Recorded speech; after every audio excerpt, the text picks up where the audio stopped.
आज संपूर्ण देशवासियों को, विदेश में रहने वाले सनातनियों को कार्तिक पूर्णिमा, आज देव दीपावली की आप सभी को बहुत बहुत बधाई और जीवन का सुख आपके हर पल बना रहे, यही बाबा से निवेदन है। इसलिए कार्तिक पूर्णिमा का जो दीपदान है, कार्तिक पूर्णिमा का जो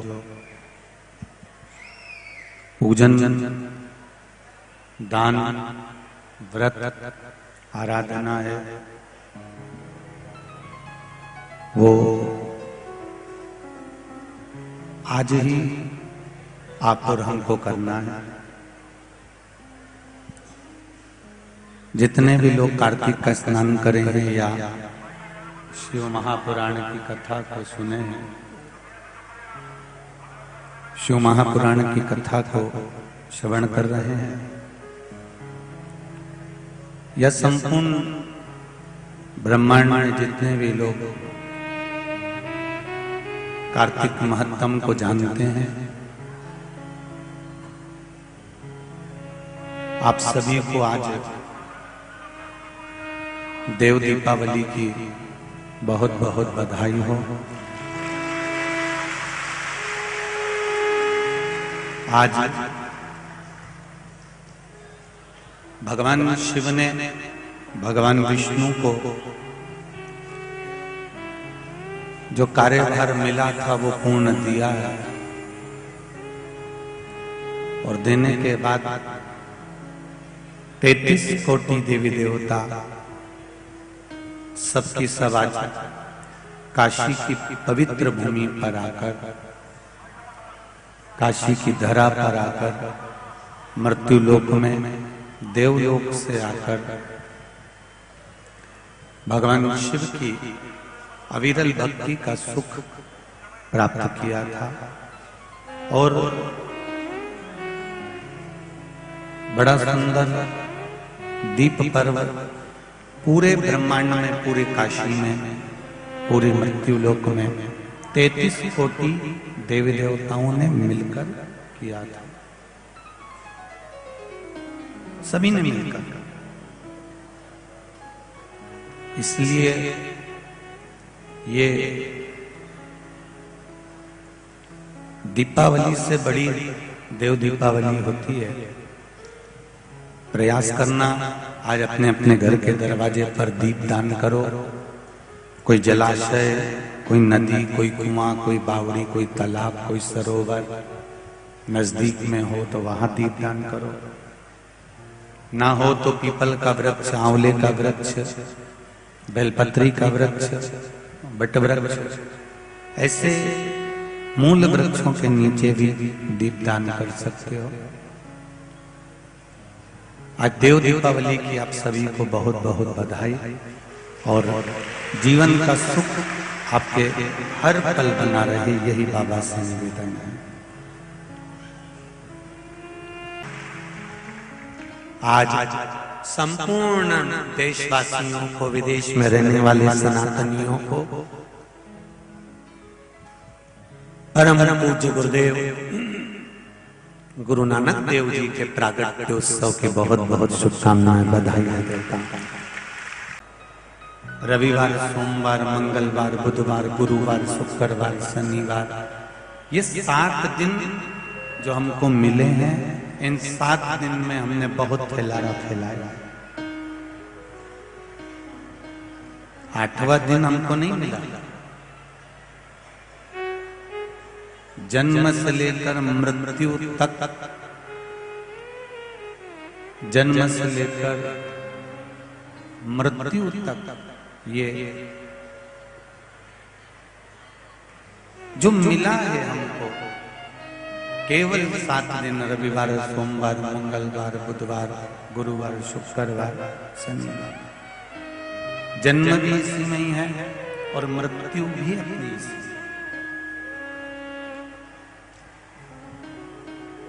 इसलिए एक बात अपने जीवन में उतार कर रखिए, फैलारा बहुत फैला के रखा है, परंतु एक दिन जैसे पोटला बन जाता है, उसी तरह ये शरीर की अस्थियों की भी पोटली बन जाती है।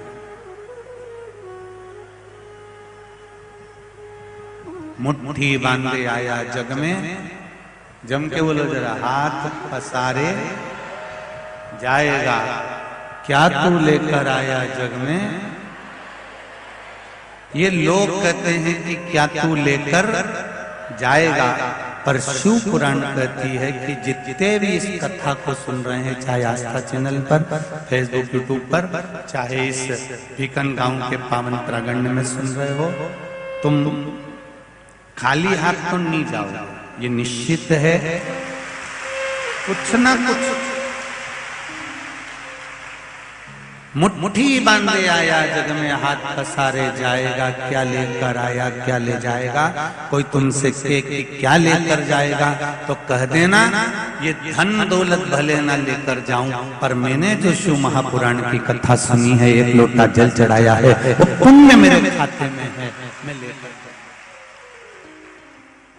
हमारा शिव जी का किया गया भजन, हमारा दान, हमारा पुण्य,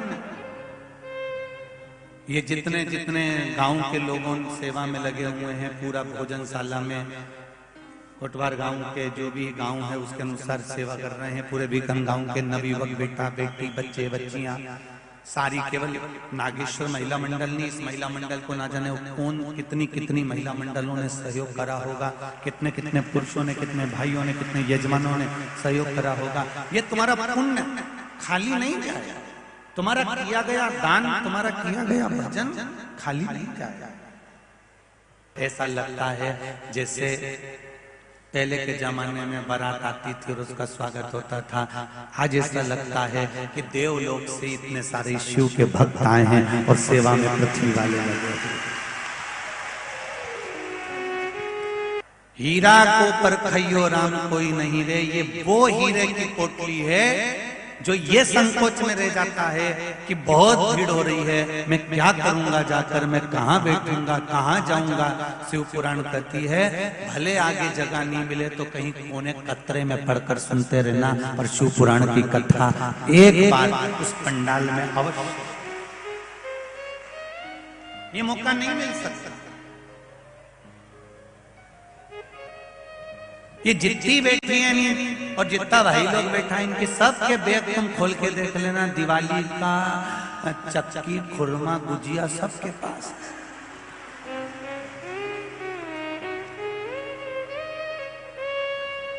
और इन्हें 2-3 बार निकाल के खाने की भी कोशिश करी, ऐसा नहीं। इन्हें बैग खोला धीरे से और निकाल के गुजिया खा रही थी, और बाजू वाली ने देख लिया वापिस ऐसा नहीं है कि ये गुजिया नहीं खा रही थी या खुरमा लाई। अब दिवाली के बाद कथा हुई है तो दिवाली का आइटम कोई घर पे छोड़ के आएगा?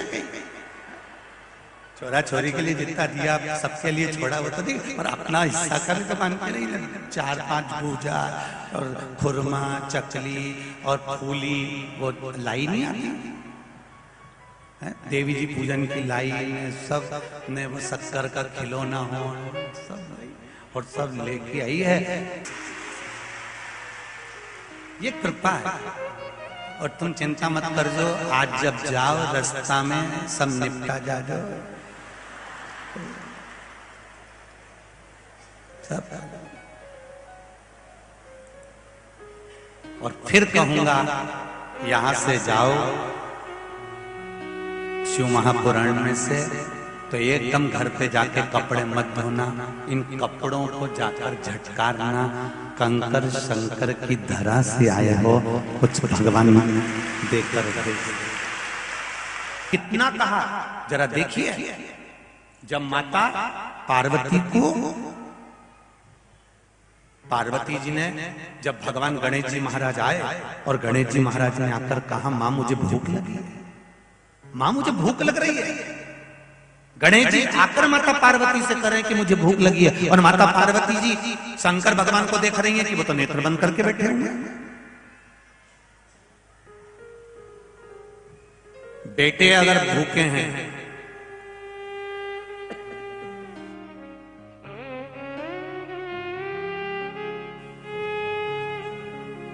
बेटा अगर भूखा है, बच्चे अगर भूखे हैं, बेटों को अगर भूख लग रही है, बच्चों को यदि भूख लग रही है, और यदि बच्चे भूखे हैं, तकलीफ में हैं, कष्ट में हैं, तो पत्नी के पास में, मां के पास में आकर रोते हैं। अब पत्नी सास से कहेगी, ससुर से कहेगी, देवर से कहेगी, जेठ से कहेगी कि अपने पति से कहेगी? जम के बोलो, अपने पति से कहेगी ना, क्योंकि विवाह करके तो ये लाया।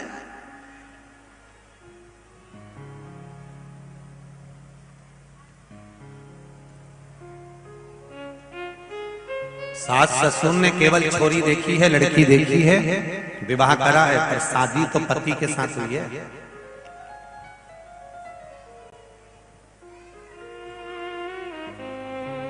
पिता में और माता में एक अंतर होता है। पिता पत्नी का, बच्चों का, परिवार का परवरिश करने की, अच्छे कपड़े पहनाने की, भोजन कराने की, पेट भरने की, ये सारी जवाबदारी पिता की होती है। और माता की जवाबदारी बच्चों को अच्छे संस्कार देकर उसके लक्ष्य तक पहुंचाने की। पिता की जवाबदारी अच्छी परवरिश की, पिता की जवाबदारी है पेट भरने की, पिता की जवाबदारी है धन लाकर कमाकर देने की, उच्च शिक्षा तक पहुंचाने की जवाबदारी पिता की। पर माता की जवाबदारी है उस बच्चे को श्रेष्ठ संस्कारवान बनाना, उसकी मंजिल तक पहुंचाना, उसको लक्ष्य बनाना।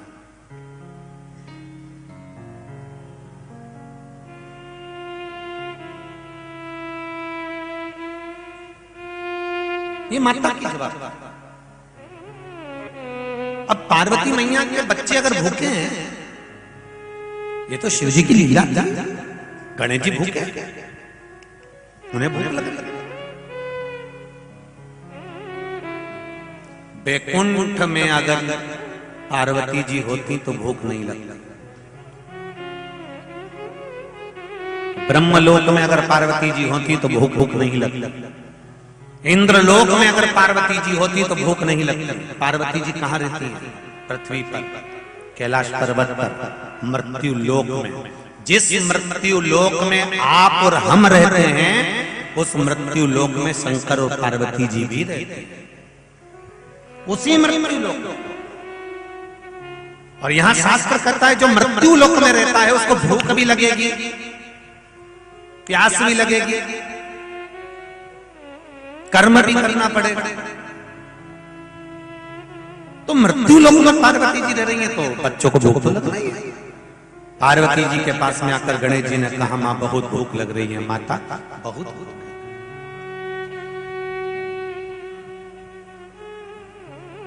जैसे कथा की एक ललकता होती है,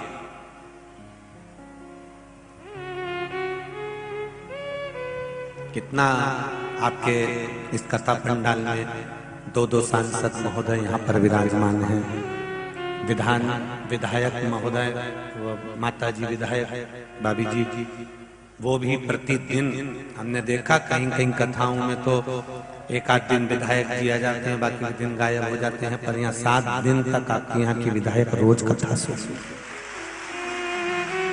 सांसद महोदय भी पहले दिन भी आए, बीच में भी आए, आज फिर कथा में पहुंचे और उनके साथ में हाईकोर्ट क्षेत्र के सांसद महोदय भी यहाँ विराजमान हैं और कई विधायक जन भी यहाँ बैठे हैं। ये एक कथा की रुचि है, नहीं तो ज्यादातर नेता जो होते हैं वो कथा का जब विराम होता है तब आते हैं, मतलब एंड में, आखिरी में। पर यहाँ जितने भी जो भी यहाँ पधारे वो सब पढ़े, यहाँ किसी को दिखाने के लिए नहीं आए, ये लोग केवल कथा का रसतत्व भीकन गांव का सुनना था उसके लिए। और यही होना चाहिए, यही। भगवान श्री गणेश जी महाराज को भूख लग रही है और भूख लगी तो उन्होंने मां से कहा, माता किससे कहे? माता पार्वती जी ने शिव जी से कहा, भोलेनाथ बच्चा को अगर तकलीफ है और वो मां किससे कहेगी? अपने पति से कहे। मेरा पतियों से निवेदन है, आप लोग जब पत्नी कुछ कहती है तो आप एकदम झंझोड़ कर चिल्ला कर बोल देते हो। चिल्ला, तेरे तो रोज के नाटक कर, तेरे तो रोज के ये काम। निवेदन है उसकी बात को जरा सुनो तो, समझो तो कि वो कहना क्या चाह रहा है। वो अपने लिए कुछ नहीं मांग रही। अगर वो बोलती है तो केवल इतना बोलती है कि मैं कब तक अपनी सास से कहूं, कब तक अपने ससुर से कहूं, शादी तुम्हारे साथ हुई है इसलिए मैं तुमसे कह सकती हूँ कि अपने बच्चों के लिए भी ध्यान दो, इनके लिए कुछ भोजन पानी की व्यवस्था, कुछ जीवन में अच्छा करने की व्यवस्था करें।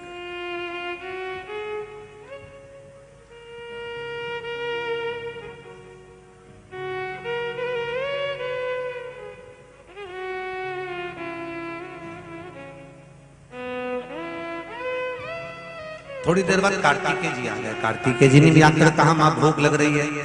पार्वती जी तो मन में सोची कि शिव जी तो मौन होकर बैठे हैं, आंखें बंद कर कर बैठे हैं, कैसे इनको मैं कहूं कि आप बच्चों का पेट भर दीजिए। अशोक सुंदरी आ गई, जया विषहरा सामरी बारी दौतली जो सब। भूख लग रही है, भोजन। ये तो शिव की कुछ लीला थी।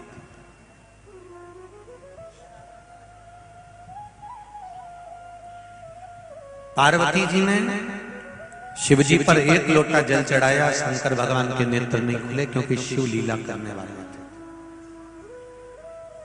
क्रोध में आ गई मां, बच्चों को बिलखता हुआ नहीं देख सकती।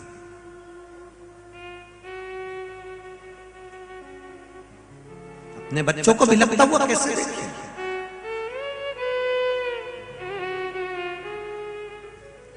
और ये माता का प्रेम होता है।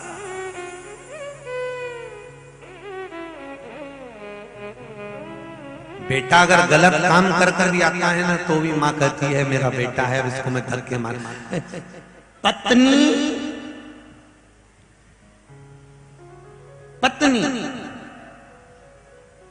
एक गलत काम करने वाले पति को छोड़कर मायके चली जाती है, पर माँ क्या उसको जूता मारकर बाहर निकाल देती है? नहीं, पेट में 9 महीना रखा है, इतना बड़ा हो गया, 30-35 साल का हो गया, कुछ नहीं करता, तो भी माँ बर्तन मांजकर मजदूरी कर कर अपनी औलाद का पेट भर देती है। माँ होती है माँ। पिता कठोर हो सकता है, लात मार कर बाहर निकाल सकता है, पर माँ अगर एक बार बच्चे को बाहर भी निकाल दे। कई लोग कहते हैं कि अपन अलग हो जाते हैं, अपन अलग रहने लगते हैं, तुम्हारे अलग रहने में कोई दिक्कत नहीं है, पर जिस माँ की उम्र 100 साल जीने वाली थी, तुम्हारे अलग होने से वो केवल 80 साल जी पाती है, क्योंकि अंदर से घुटती रहती है अपने बच्चों के। माँ माता की करुणा, माता की।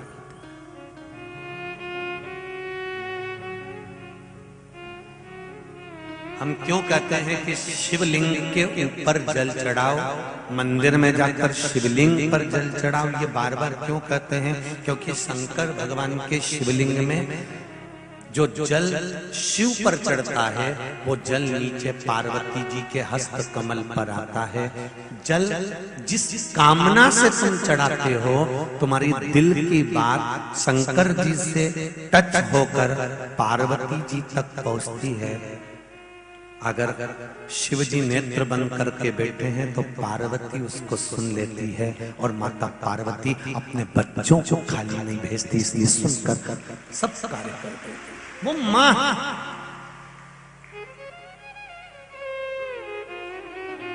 शिवलिंग पर जल चढ़ाने से केवल शंकर भगवान को जल नहीं चढ़ता, पार्वती जी को चढ़ता, गणेश जी को चढ़ता, कार्तिकेय को, जया को, विषहरा, सामदीवारी, दौतली, अशोक सुंदरी, सबको जल मिल जाता है। 33 कोटि देवी देवताओं को जल प्राप्त हो जाता है। केवल एक देवता को जल नहीं मिलता, आपको अलग अलग सारे देवताओं को अगर पूजोगे तो अलग अलग पूजना पड़ेगा। पर शंकर जी पे जल चढ़ा दिया तो 160-33 कोटि देवता को पूज लिया, फिर किसी को पूजने की जरूरत ही नहीं। भगवान तुम्हारा मन करे तो तुम पूछो। यहाँ लोग कहते हैं शिव जी के मंदिर में गणेश जी कहाँ बैठे हैं, शंकर जी के मंदिर में कार्तिक कहाँ बैठे हैं, पार्वती जी कहाँ बैठी है, हम इन देवता को मां पूजे उन देवता को मां पूजे। नहीं, अगर आपने शंकर भगवान के शिवलिंग की पूजन कर ली, शंकर भगवान को जल चढ़ा लिया, तो सारे देवताओं को जल चढ़ा, ये निश्चित। रो रही है पार्वती मैया, क्या करूं मैं? शिव जी पे जल चढ़ाया, शंकर भगवान नहीं उठे। पार्वती जी को क्रोध आ गया कि मेरे बच्चे भूख से बिलख रहे हैं। मां क्या कर सकती है जब बच्चे भूख से बिलख रहे हो, पति सुन नहीं रहा, पति अपनी मस्ती में रह रहा है, दिन भर नशे में धुत रहता है, गलत काम में डूबा रहता है, और बच्चों को पालना है तो एक नारी क्या करे बच्चों के पेट को भरने के। माता पार्वती ने देखा मेरे बच्चों को मैं दूध पिला देती, पर मेरे तो स्तनों में दूध भी नहीं आ रहा। क्रोध आ गया माँ को, बच्चों को बिलखता हुआ नहीं देख सकती, और माँ ने शंकर भगवान को उठाया, और पार्वती जी ने शिव जी को उठाकर मुख से निगल गई।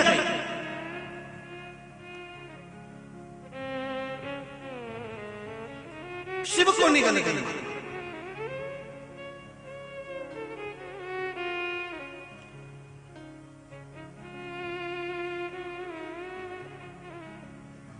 अंबरधारी भगवान शंकर पार्वती जी के जब उधर पहुंच गए, माता के स्तनों में दूध आने लगा, और उन्होंने अपने गणेश, कार्तिकी, अशोक सुंदरी सबको दुग्ध का पान कराया। हाहाकार मच गया पूरे ब्रह्मांड में। शिव जी नहीं है, कहां चले गए, सब ढूंढ रहे हैं, सब ढूंढ रहे हैं। तब देव ऋषि नारद ने कहा माता पार्वती जी निगल गई उनको। सारे देवताओं ने पार्वती जी की स्तुति करी, मां कृपा करो, अगर भोलेनाथ नहीं होंगे तो ये ब्रह्मांड का क्या होगा। शिव नहीं होते तो क्या होगा। शिव कथा कर रही है, आधे से ज्यादा रोग की समाप्ति तो केवल श्री शिवाय नमस्तुभ्यं कहने से, पंचाक्षर मंत्र नमः शिवाय कहने से, षडाक्षर मंत्र ओम नमः शिवाय कहने से, महामृत्युंजय मंत्र का जाप करने से आधे से ज्यादा रोग तो केवल शिव नाम से ही कट जाता है। कृपा करो मां, शंकर भगवान को प्रकट करो। पार्वती जी की जब बार बार स्तुति करी गई, तब माता ने अपने नासिका के धूम्र से, नासिका से एक धुआं प्रकट कर कर भगवान शिव को प्रकट कर दिया। शिव जी का नाम धूम्रवान हो गया, और माता पार्वती का नाम धूमावती हो गया। बोल धूमावती माता की जय। पार्वती जी का नाम धूमावती हो गया। भारत की भूमि पर दो जगह पर धूमावती का मंदिर है, एक जबलपुर के पास में धूमा गांव में, और दूसरा दतिया में। कहां पर है? दतिया में धूमावती का मंदिर दो जगह पर है भारत की भूमि पर। एक दतिया, मां पीताम्बरा धाम भी लोग उसको कहते हैं। कई लोग आप लोग गए भी होंगे दतिया दर्शन करने पीताम्बरा माता के। वहां धूमावती माता का मंदिर।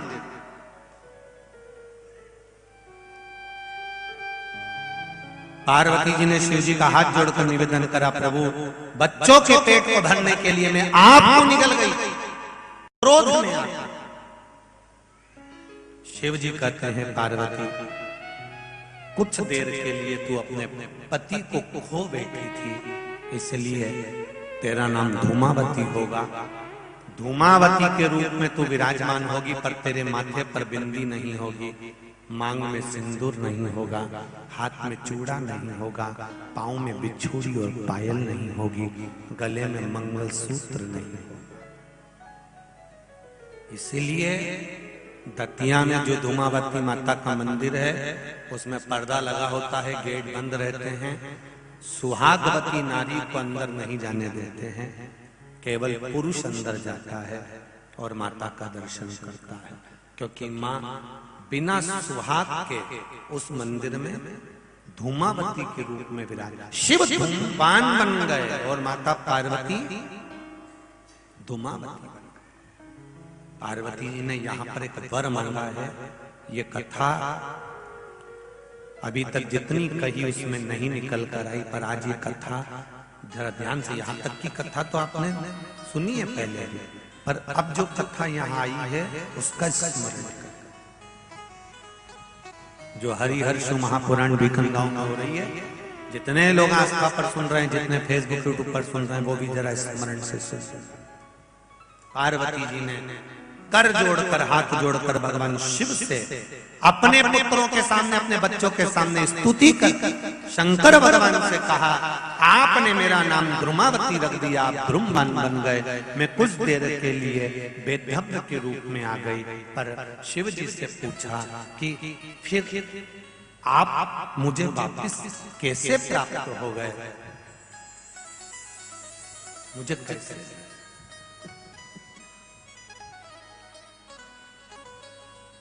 शिव जी कहते हैं, कुंवारी कन्या तीज का व्रत करती है, हरताली का तीज करती है, छोटी तीज, बड़ी तीज, हरियाली तीज करती है, छठ व्रत करती है। कुंवारी कन्या नवरात्रि व्रत करती है। कुंवारी कन्या जितने भी व्रत धारण करती है, सोमवार, मंगल, बुध, गुरु, शुक्र, शनि, जो भी व्रत उसने करा है, कुंवारी कन्या भूल से एक लोटा जल मुझे समर्पित करती है। शिव कहते हैं वो मेरी पुत्री के समान हो जाती है, सुख सुंदरी के समान, और उसके लिए वर देखना मेरा काम हो जाता है। उस कन्या के लिए श्रेष्ठ वर देखना।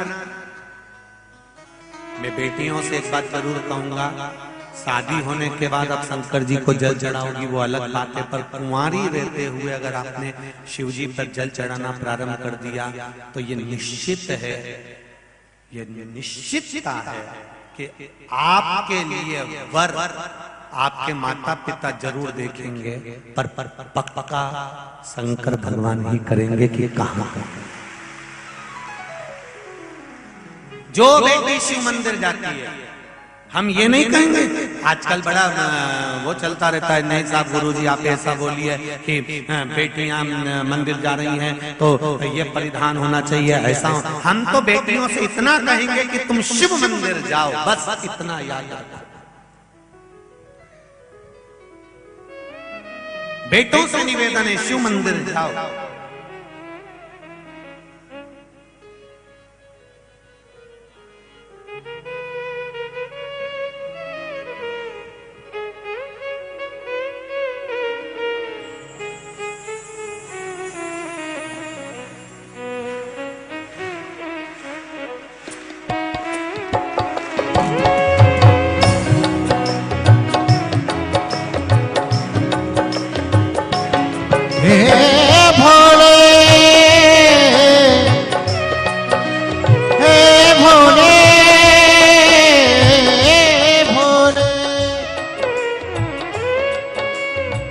शिव के शरण में आजा हो,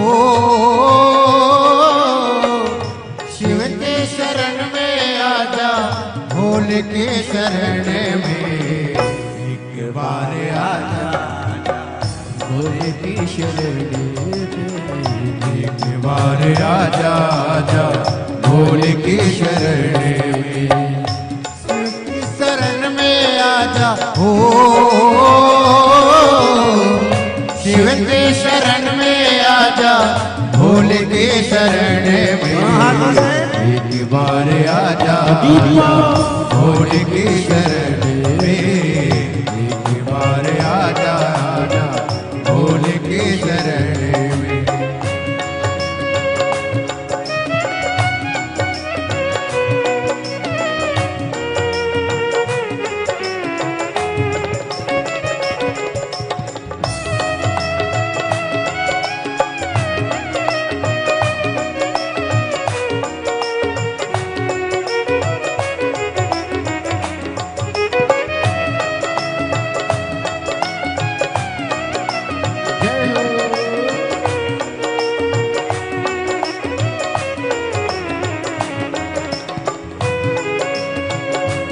हरि बोल।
चंद्रमौली चंद्रशेखर भोले त्रिपुरारी है। चंद्रमौली चंद्रशेखर भोले त्रिपुरारी है। चंद्रमौली चंद्रशेखर भोले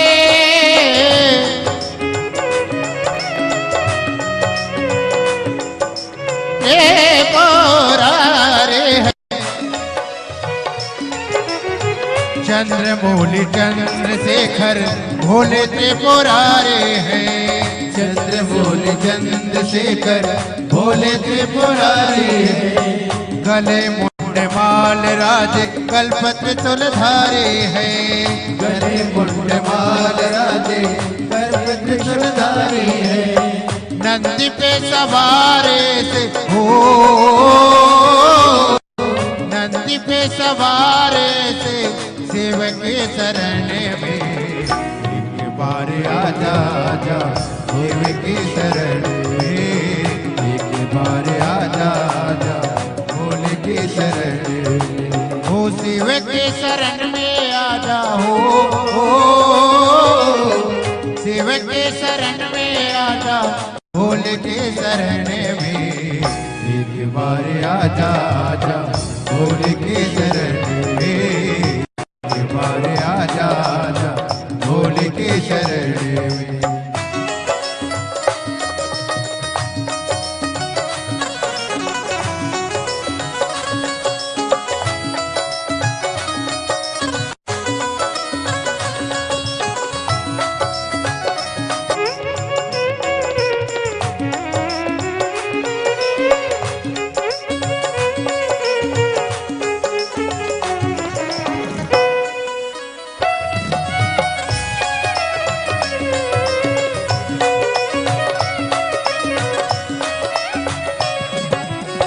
संत और फकीर सब है सेवक के शरण में। संत और फकीर सब है शिव की शरण में। संत और फकीर सब है सेवक के शरण में। संत और फकीर सब है शिव की शरण में। अमीर और गरीब सब है सेवक के शरण में। अमीर और गरीब सब है शिव की शरण में। अमीर और गरीब सब है सेवक के शरण में। अमीर और गरीब सब है शिव की शरण में। सेवक सबको मिलते हो, सेवक सबको मिलते ध्यान धरण में एक बार आजा आजा भोले के शरण में एक बार आजा आजा भोले के शरण में। सेवक के शरण में आजा हो सेवक के शरण में आजा भोले के शरण में एक बार आजा आजा भोले के शरण में एक बार आजा आजा भोले के शरण में।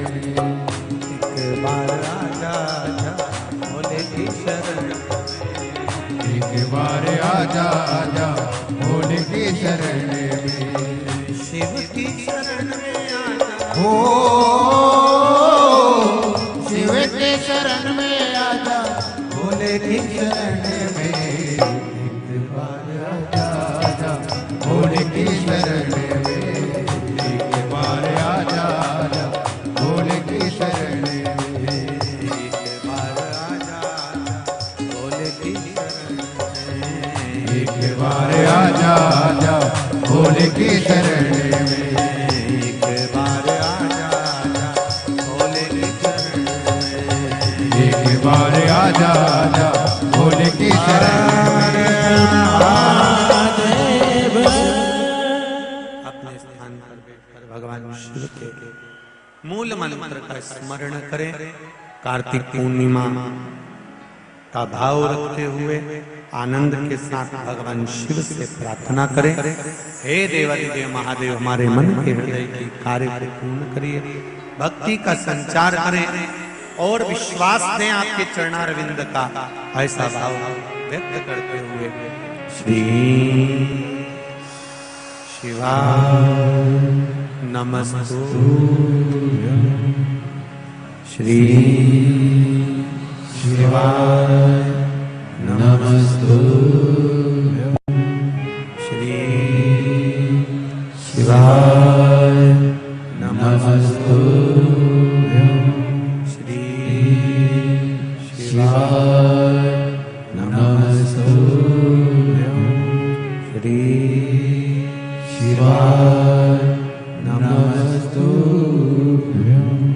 भोला सब दुख काटो मारा, ओ भोला सब दुख काटो मारा, शिव शंकर जपो तेरी माला, भोले बाबा जपो तेरी माला, भोला सब दुख काटो मारा, ओ भोला सब दुख काटो मारा। भगवान शिव की कथा कर रही है।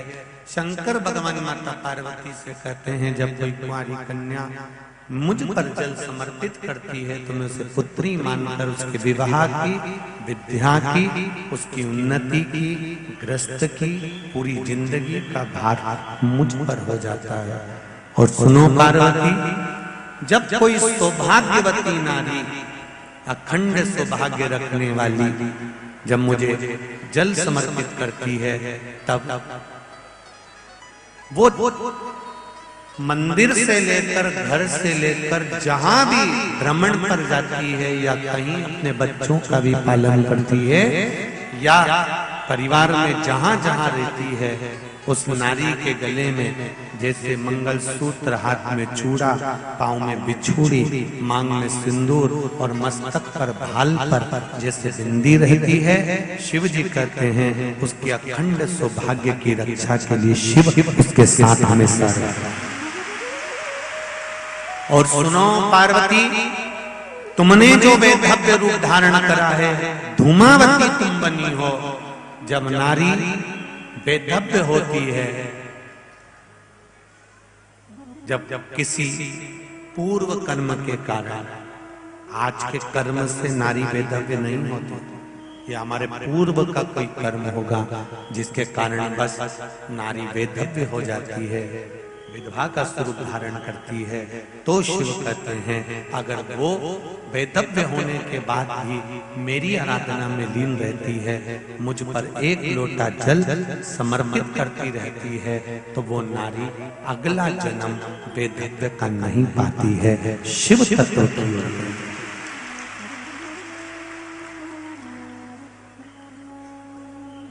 उसका फिर जन्म नहीं होता, बारंबार जन्म से मुक्ति है।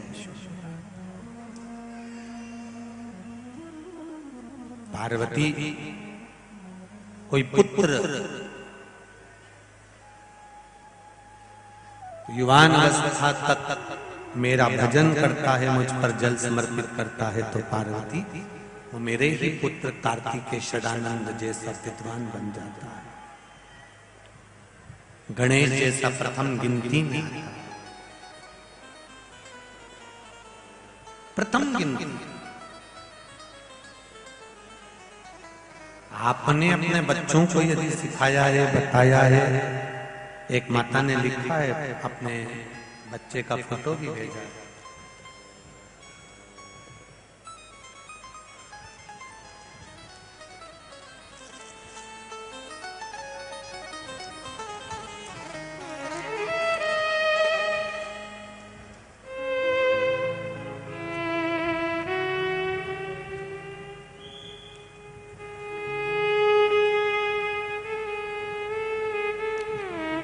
मैं मीराबाई हटकर गोपाल में दीनदयाल कॉलोनी सिविल अस्पताल के सामने सेंधवा से कथा सुनने के लिए बाबा को प्रणाम करने के लिए आया।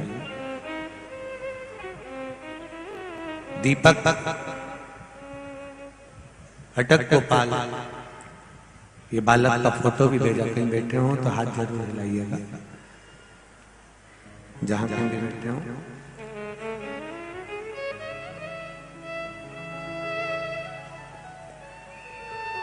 90% मेरा ये बेटा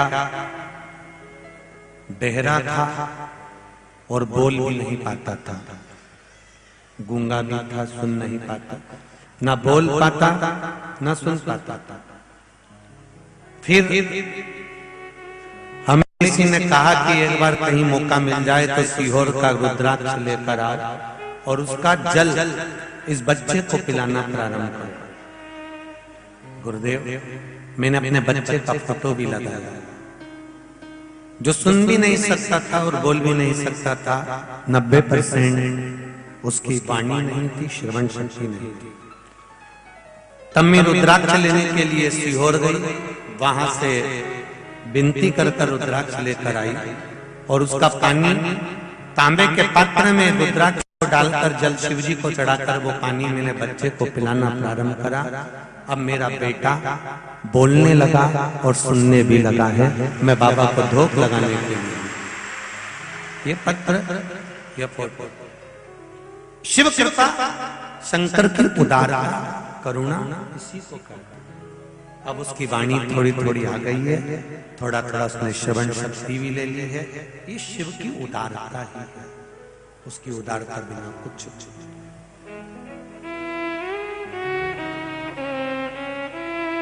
भगवान से प्रार्थना हर पल, हर घड़ी, हर क्षण कर, उससे निवेदन हर पल कर कि तेरा ही दिया मैंने खाया पिया है, तेरा शुक्रिया है, तेरा शुक्रिया है। मुझे भोले बाबा ने बहुत दे दिया है, तेरा शुक्रिया है, तेरा शुक्रिया है। ये जायदाद दी है, औलाद दी है, ये जायदाद दी है, औलाद दी है। मुसीबत में हर वक्त इमदाद दी है, मुसीबत में हर वक्त इमदाद दी है।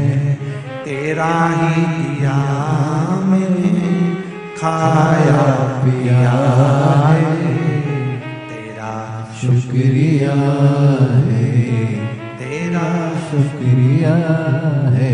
मुझे भोले बाबा ने बहुत दे दिया है, तेरा शुक्रिया है, तेरा शुक्रिया। हर पल, हर घड़ी, हर क्षण उसको निवेदन करते रहो, उससे विनती करते रहो, उसको हर पल धन्यवाद देते रहो कि तेरी कृपा से जी रहा हूं, वरना ये कली काल संसार में जीना भी मुश्किल है।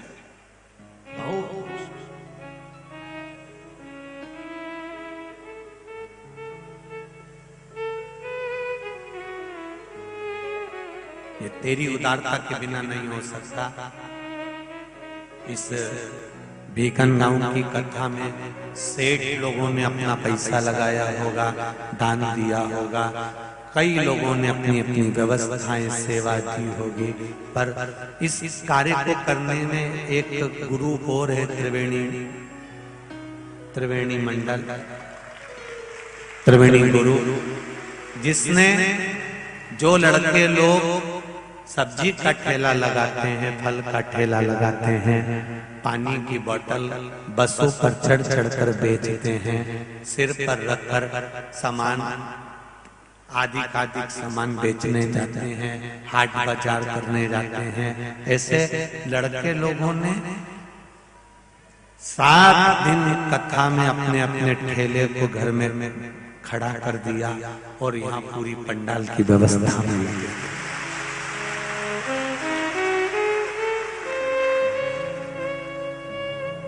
उन बेटों को धन्यवाद दूंगा, उन बेटों का जो प्रयास है। टेंट वाले भैया ने तो टेंट दिया लगाया, मना नहीं, ये सारी टेंट की व्यवस्था हमको नहीं लग रहा था कि बीकन गांव में इतनी अच्छी व्यवस्था टेंट की हो जाएगी, पर बहुत सुंदर, बहुत सुंदर।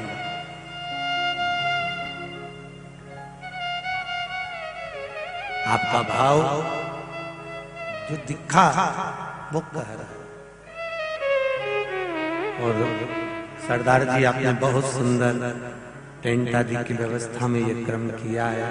वैसे तो संपूर्ण भारत भूमि के जितने भी सिख धर्म के भाई हैं, ये सब मेरे गुरु नानक देव का प्रसाद के रूप में है। सहज आज संपूर्ण देशवासियों को, विदेश में रहने वाले सनातनियों को परम पूज्य गुरुदेव गुरु नानक देव जी के प्रागट्योत्सव की बहुत बहुत शुभकामनाएं, बधाइयां देता हूं। सेवा कर्म किसको कहते हैं वो दिखाया है। जो बोले सो निहाल ससरिए, ये उनकी कृपा से। महाराज उन लड़कों ने अपना ठेला, अपना गाड़ी, अपना सामान एक कोने में रख दिया और इस पंडाल की सारी व्यवस्थाएं संभालने में लगे रहे। ऐसे नवयुवक बेटे बेटियां बच्चों को बहुत बहुत साधुवाद है। ये मत सोचना कि 7 दिन तुम्हारी कमाई नहीं हुई है। इसी व्यासपीठ से कहकर जा रहा हूं, ये मेरी शिव महापुराण इस हृदय में शंकर समाहित है और आप सबके हृदय में भी शिव बैठा है। आप लोगों ने 7 दिन भले अपना व्यापार, दुकान, ठेला, गाड़ी सब बंद कर भी रख दिया है, फिर भी 3 महीने में ये 7 दिन के बाद का जो 3 महीना है उसका हिसाब जोड़ लेना। जो 7 दिन में नहीं कमाया होगा वो शिव ऐसे बहुत है, बहुत।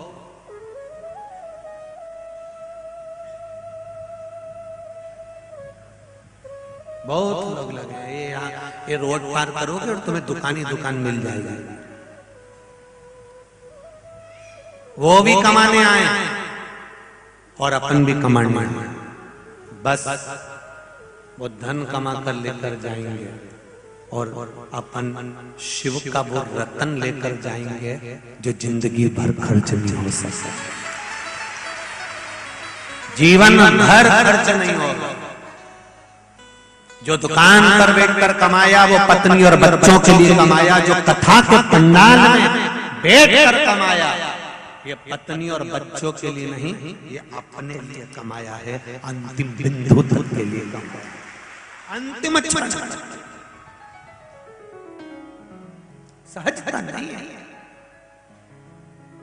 जो नवयुवक बेटे पुत्र एक लोटा जल शिव को चढ़ाते हैं पार्वती, वो मेरे स्कंददेव कार्तिकेय के समान और गणेश जी के समान प्रथम पूज्य हो जाते हैं।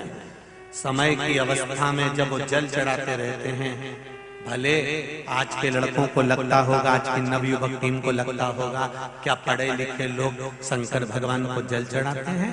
एक बार मेरा निवेदन है, तुम अगर गूगल चलाते हो, यूट्यूब चलाते हो, फेसबुक चलाते हो, तो दिन भर बैठकर शंकर भगवान के शिवलिंग की खोज करना कि ऐसा कोई संप्रदाय, ऐसा कोई धर्म, ऐसी कोई संप्रदाय हो जिसमें शिव को नहीं पूजा जाता हो, ऐसा कोई कंकर हो जहां शंकर ना हो।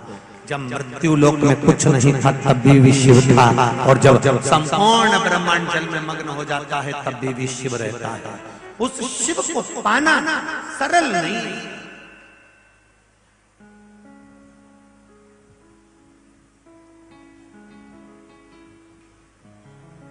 मेरे शंकर को प्राप्त करना सहज नहीं। नवयुवक बेटे भी अगर एक लोटा जल चढ़ाते हैं, ये मत सोचो कि तुम सीए की पढ़ाई कर रहे हो, तुम इंजीनियर की पढ़ाई कर रहे हो, तुम कलेक्टर की आईएएस ऑफिसर की पढ़ाई कर रहे हो, तुम जज की पढ़ाई कर रहे हो, तुम वकालत की पढ़ाई कर रहे हो, तुम एलएलबी कर रहे हो, तुम एमबीए बीए जो कर रहे हो खूब पढ़ो, दिल से पढ़ो।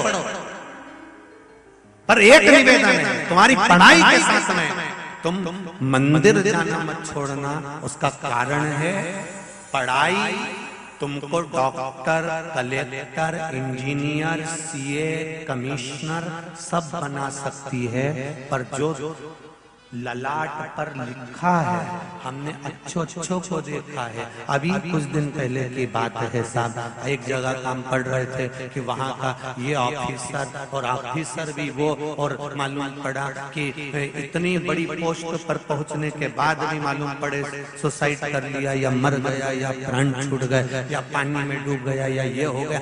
कई जगह आप अखबार बताइए, मालूम पड़े। आप बन सकते हो आईएएस ऑफिसर, आप बन सकते हो सीए, आप बन सकते हो इंजीनियर, आप बन सकते हो कलेक्टर, आप बन सकते हो डॉक्टर, सब कुछ बन सकते हो। पढ़ो, दिल से पढ़ोगे बन जाओगे। पढ़ाई तुमको उस अवधि, उस पदवी तक ले जाकर छोड़ देगी, मना नहीं है। पर लाट पर जो लिखा है, डॉक्टर होने के बाद भी ललाट पर जो लिखा है तो वो तो भोगना। वकील बनने के बाद भी ललाट पर लिखा है तो भोगना। कलेक्टर और एसपी डीएसपी जो बनना हो तुम सब बन जाओ, पर जो लिखा है उसको कोई दूसरा नहीं काट सकता। इसलिए पढ़ाई के साथ में भले तुम जीन्स पहनो, टी शर्ट पहनो, पर बेटियों से निवेदन है, नवयुवक बेटों बच्चों से निवेदन है, शिव का द्वार मत छोड़ना। वो क्या करेगा, तुम्हें पद तक पहुंचा तो देगा, तुम्हारी शिक्षा के अनुसार तुम्हें डॉक्टर, वकील, इंजीनियर सब बना देगा, पर उसके साथ तुम्हारा भाग्य भी श्रेष्ठ करता चले जाएगा। उसको छोड़ो।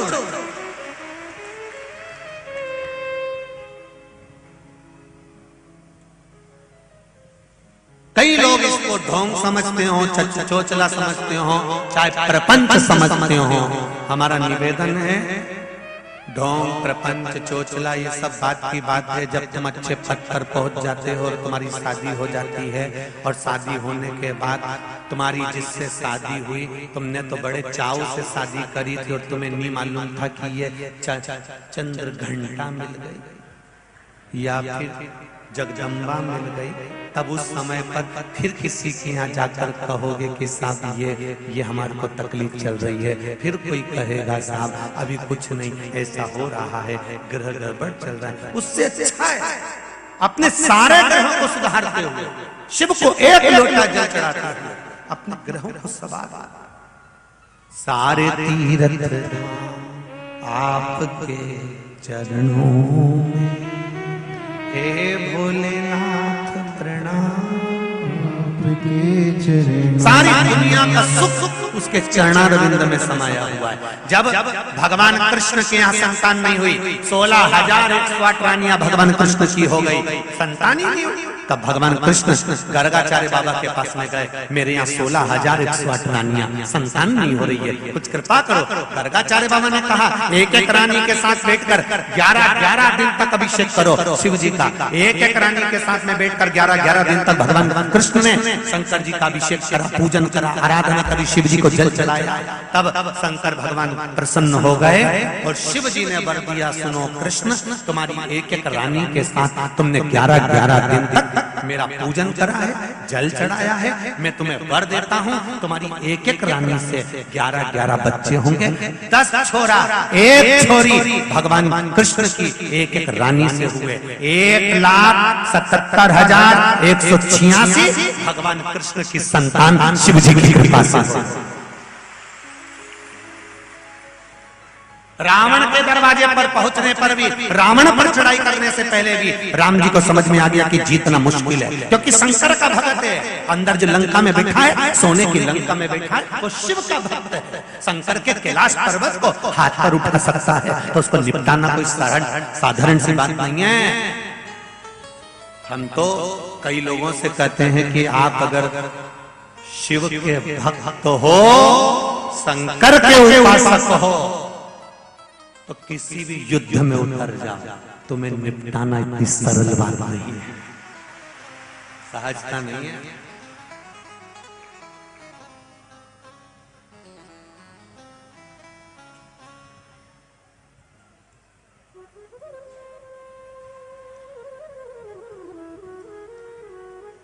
कौन सहजता हो, कौन सी सहजता, कौन बनता है?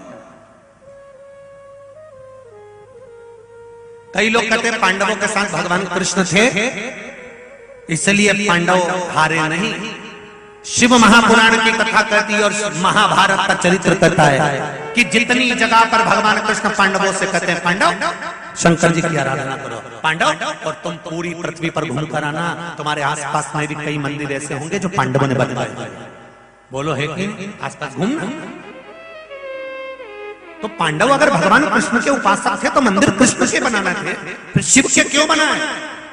क्योंकि भगवान कृष्ण ने कहा था, पांडव शंकर भगवान की आराधना करते रहोगे तो तुम्हारा बाल बांका नहीं हो सकता, नीचे से लेकर ऊपर तक तुम्हारा कोई हाथ नहीं पकड़ सकता, चलो तो आगे बढ़ो।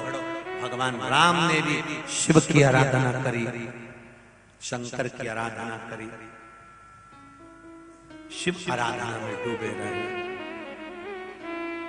शिव आराधना का फल ये मिला कि लंका पर चढ़ाई भी कर गए और लंका का राज्य भी मिल गया।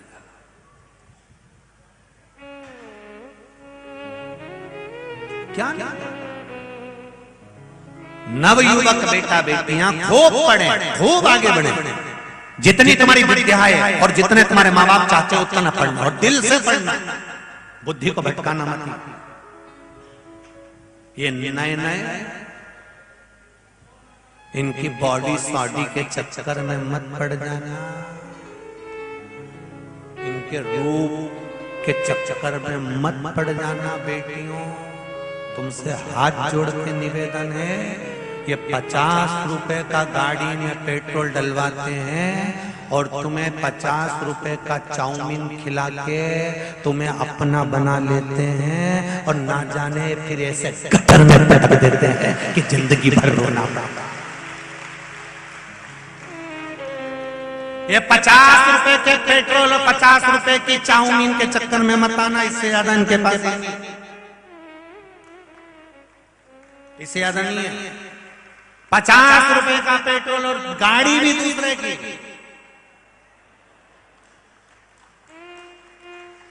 गाड़ी भी दूसरे की, वो भी किसी की सुधरने आ गई होगी।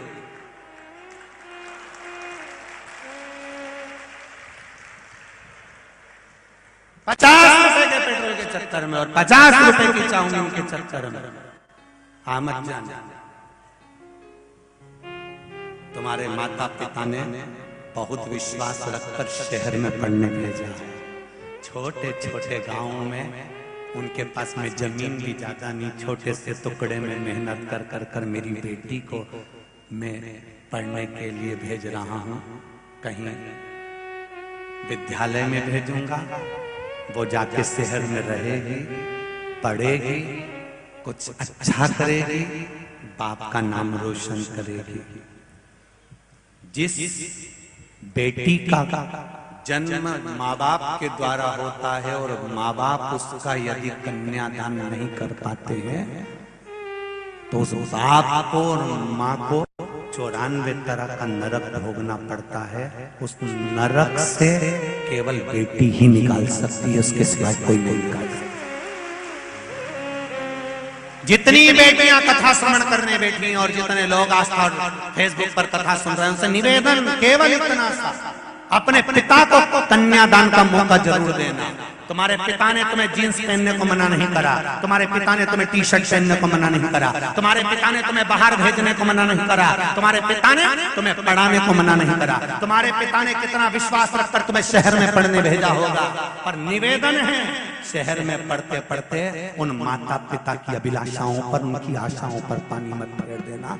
घर जाकर जब पिता तुमसे पूछे कि बेटी शादी करना है तो पिताजी से कह देना, पिताजी तुम्हारी मर्जी पड़े जहाँ करो, कि मैं तुम्हारी बेटी हूँ, मैं जानती हूँ मेरा बाप मेरे लिए गलत नहीं सोचेगा, ये निश्चित है। जिसने गर्भ में रखा है 9 महीना, पेट में रखा है 9 महीना, वो कभी गलत नहीं सोच सकता। माता पिता कभी अपनी बेटी के लिए गलत नहीं सोच सकते। हाँ, थोड़े दिन की चांदनी तुमको नजर आती है और तुम चकाचौंध में फंस जाते हो और अपनी जिंदगी बर्बाद कर लेते हो। वो तुम्हारे ऊपर है कि तुम्हें कैसे बचना है। 32 दांतों के बीच में जिभ्या रहती है तो भी चकाचक रहती है और उसका कुछ नहीं बिगड़ता। ज्यादा हो तो 2 शब्द ऐसे सुनाती है कि 32 के 32 निष्ठा बैठती है। तुम काहे टेंशन लेते हो? सबके बीच में रहो, सबके बीच में, सबके बीच में रहो। हेलो हाय भी करिए, मित्रता भी रखिए, हमें मना नहीं है, पर शादी का जब मामला है तो अभी तूने मेरे को देखा। ऐसे दुनिया के कई लोग हैं जो अटैची लेकर चलते हैं और अटैची से अटैचमेंट ज्यादा रखते हैं। अच्छा एक बात बताओ, जो अटैची आप लेकर चले हो, जो अटैची आप उठाकर चले हो, जो अटैची आप लेकर निकले हो, उस अटैची से तुम्हारा अटैचमेंट नहीं है, तुम्हारा लगाव उस अटैची से नहीं है। शिव महापुराण की कथा कहती है अटैची से लगाव नहीं होता, पर अटैची के अंदर जो माल रखा होता है, जो वस्त्र रखे होते हैं, जो आभूषण रखे होते हैं, जो धन रखा होता है, जो वस्तु रखी होती है, जो फाइल रखी होती है, अटैची से अटैचमेंट मनुष्य का नहीं होता, पर अटैची के अंदर जो वस्तु रखी होती है, मनुष्य का अटैचमेंट उस वस्तु से होता है, इसलिए उसको अटैची भी प्रिय लगती है और वस्तु भी प्रिय लगती है। अटैची से अटैचमेंट नहीं है, अटैची में रखे हुए उस वस्तु से, अटैची में रखे हुए सामान से उसका अटैचमेंट है। बस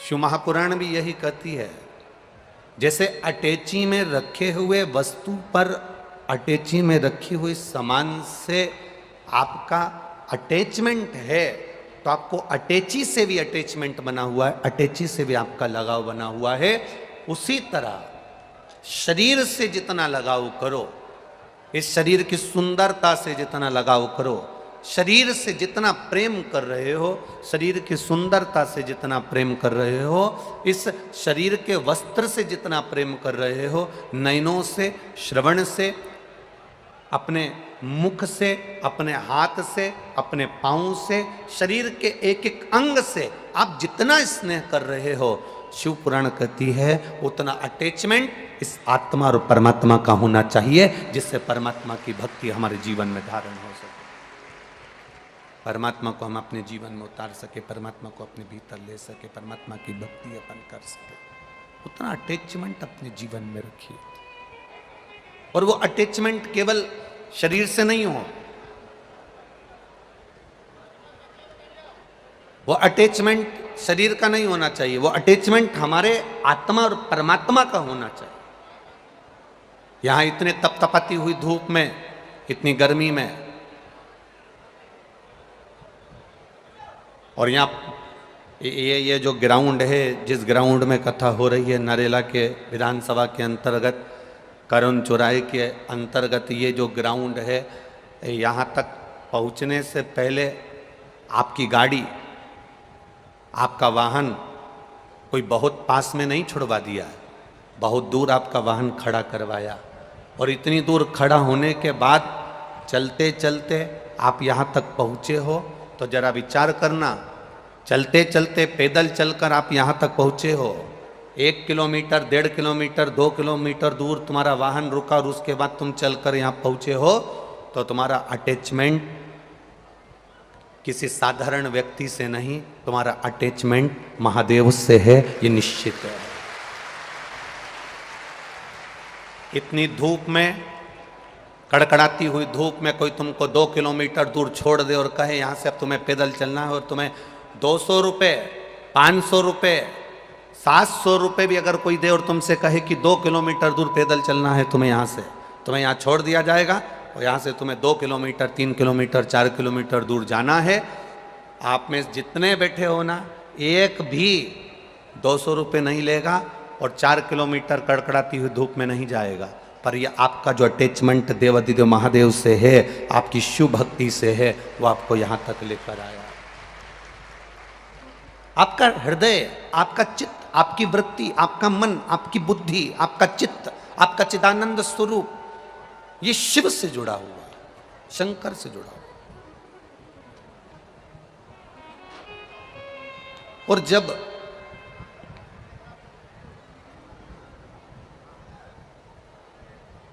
हम पहले भी कथा में कहे, आज फिर कहते हैं, लैपटॉप आपके पास में होए चाहे ना होए, लैपटॉप आपके पास में हो चाहे ना हो, पर अपनी जिंदगी टॉप की जीना चालू कर दो, जिंदगी सार्थक हो जाएगी। लैपटॉप से जिंदगी सार्थक नहीं होगी, अपने आप में, हमें अपने आप में अच्छा जीना है, हमें अपने आप में भगवत भजन करना है। हमने पहले भी कथाओं में कहा, आज फिर कहते हैं, 1 रुपया भी तुम्हारे पास में नहीं है, मत दान करो, 1 रुपया भी आप किसी को मत दो, पर निवेदन केवल इतना है कि आप जो रुपया कमाओ उसको अपने शरीर पर, अपने लिए, स्वयं के लिए खर्च करो। बेटा 20,000 का मोबाइल लेकर आ जाता है, 50,000 का हैंडसेट लेकर आ जाता है, पत्नी को जो साड़ी पसंद आती है वो लेकर आ जाती है, घर के बेटा बेटी को जो पसंद आता है वो अपनी मर्जी से लेकर आ जाते हैं। केवल एक कमाने वाला व्यक्ति ऐसा होता है, दुकान पर 8 बजे से रात को 10 बजे तक बैठने वाला व्यक्ति ऐसा होता है, नौकरी करने वाला व्यक्ति एक ऐसा होता है जो सबके लिए कर देता है पर अपने लिए नहीं कर पाता है। वो जिंदगी अपनी क्या जी पाए। लैपटॉप तुम्हारे पास में हो चाहे ना हो, पर अपनी जिंदगी को टॉप की बनाइए, अपने जीवन को आनंदमय बनाइए, अपने जीवन को खुश होकर जीना प्रारंभ करिए। हम अपनी जिंदगी को ही अगर खुश होकर नहीं जी पाए तो हमारा जीवन व्यर्थ है। महामृत्युंजय का मंत्र, महामृत्युंजय का जाप, महामृत्युंजय मंत्र का जाप मनुष्य कब करता है? किसी का एक्सीडेंट हो गया तो पंडित जी ने कह दिया महामृत्युंजय का जाप कर लो, कोई कर्जे में डूब गया तो कह दिया महामृत्युंजय का जाप कर लो, किसी के घर में क्लेश हो रहा है तो कह दिया महामृत्युंजय का जाप कर लो, किसी के यहाँ दुख आ पड़ा तो कह दिया महामृत्युंजय का जाप कर लो, किसी के यहाँ कष्ट आ गया तो कह दिया महामृत्युंजय का जाप कर लो, कोई वेंटिलेटर पर पड़ा है तो कह दिया महामृत्युंजय का जाप कर लो। शिव महापुराण की कथा कहती है वो महामृत्युंजय का जाप पलंग पर पड़े हुए व्यक्ति के लिए करा जा रहा है। निवेदन केवल इतना है कि अगर महामृत्युंजय का जाप आप रोज थोड़ा थोड़ा करते रहते तो तुम पलंग पर नहीं पड़े होते, ये निश्चित है। उस मंत्र को हमें खुद भी जपना। ब्राह्मण देवता, भूदेवता, इस पृथ्वी पर रहने वाले ब्राह्मण देवता आपके द्वारा, आपके लिए महामृत्युंजय का अनुष्ठान करेंगे। ब्राह्मण एक आसन पर बैठकर तुम्हारे लिए महामृत्युंजय का जाप कर देगा। ब्राह्मण संकल्प लेकर आपके लिए महामृत्युंजय का जाप कर देगा। परशु महापुराण की कथा कहती है ब्राह्मण भी जाप करे, वो करेगा, मना नहीं, पर निवेदन है कि उस जाप को आप स्वयं भी प्रतिदिन अपने मुख से, अपनी जिह्वा से, अपने शरीर से प्रतिदिन करते चलें, जिससे हमारी जिंदगी सार्थक हो। अपना जीवन, गला पकड़ रहा है, अपना जीवन सार्थक हो, अपने जीवन की सार्थकता सिद्ध हो। महामृत्युंजय मंत्र राम नाम, कृष्ण नाम, शिव नाम मंत्र हम स्वयं जपते हुए चले।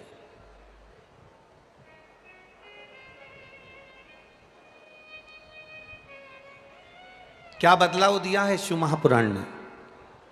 क्या बदलाव करा है शिव महापुराण की कथा ने? कोई आपसे पूछे तो आप कह सकते हो 5 वर्ष की अवस्था के बाद में बच्चे को जो स्कूल भेजा जाता था, स्कूल का बैग का इतना वजन हो जाता है, स्कूल के बैग में इतनी किताबें, इतनी कॉपियां, इतना वजन कर दिया जाता है कि बच्चा स्कूल जाता है, स्कूल से आता है ट्यूशन जाता है, ट्यूशन से आता है फिर वापिस स्कूल जाने की तैयारी, घर में पढ़ने की तैयारी। माता पिता दिन रात 24 घंटे बच्चे से कहते रहते हैं पढ़ो पढ़ो पढ़ो पढ़ो पढ़ो पढ़ो, 24 घंटे लगे रहते हैं। छोटा सा बच्चा सुबह से उठकर स्कूल, स्कूल से ट्यूशन, ट्यूशन से घर पर पढ़ाई, सब कुछ बच्चे ने करा। पर इतने लोग कथा को श्रवण करते हैं, लाखों लोग आस्था चैनल के माध्यम से कथा सुन रहे हैं, लाखों लोग फेसबुक यूट्यूब के माध्यम से कथा सुन रहे हैं, और लाखों लोग लाखों भक्त इस सुंदर नरेला विधानसभा के अंतर्गत भोपाल की इस पावन धरा पर शिव महापुराण की कथा सुन रहे हैं। कभी अपने भीतर भी एक बात को उतारिएगा, अपने भीतर भी एक भाव को उतारिएगा, अपने भीतर भी एक बात को लेकर आइएगा।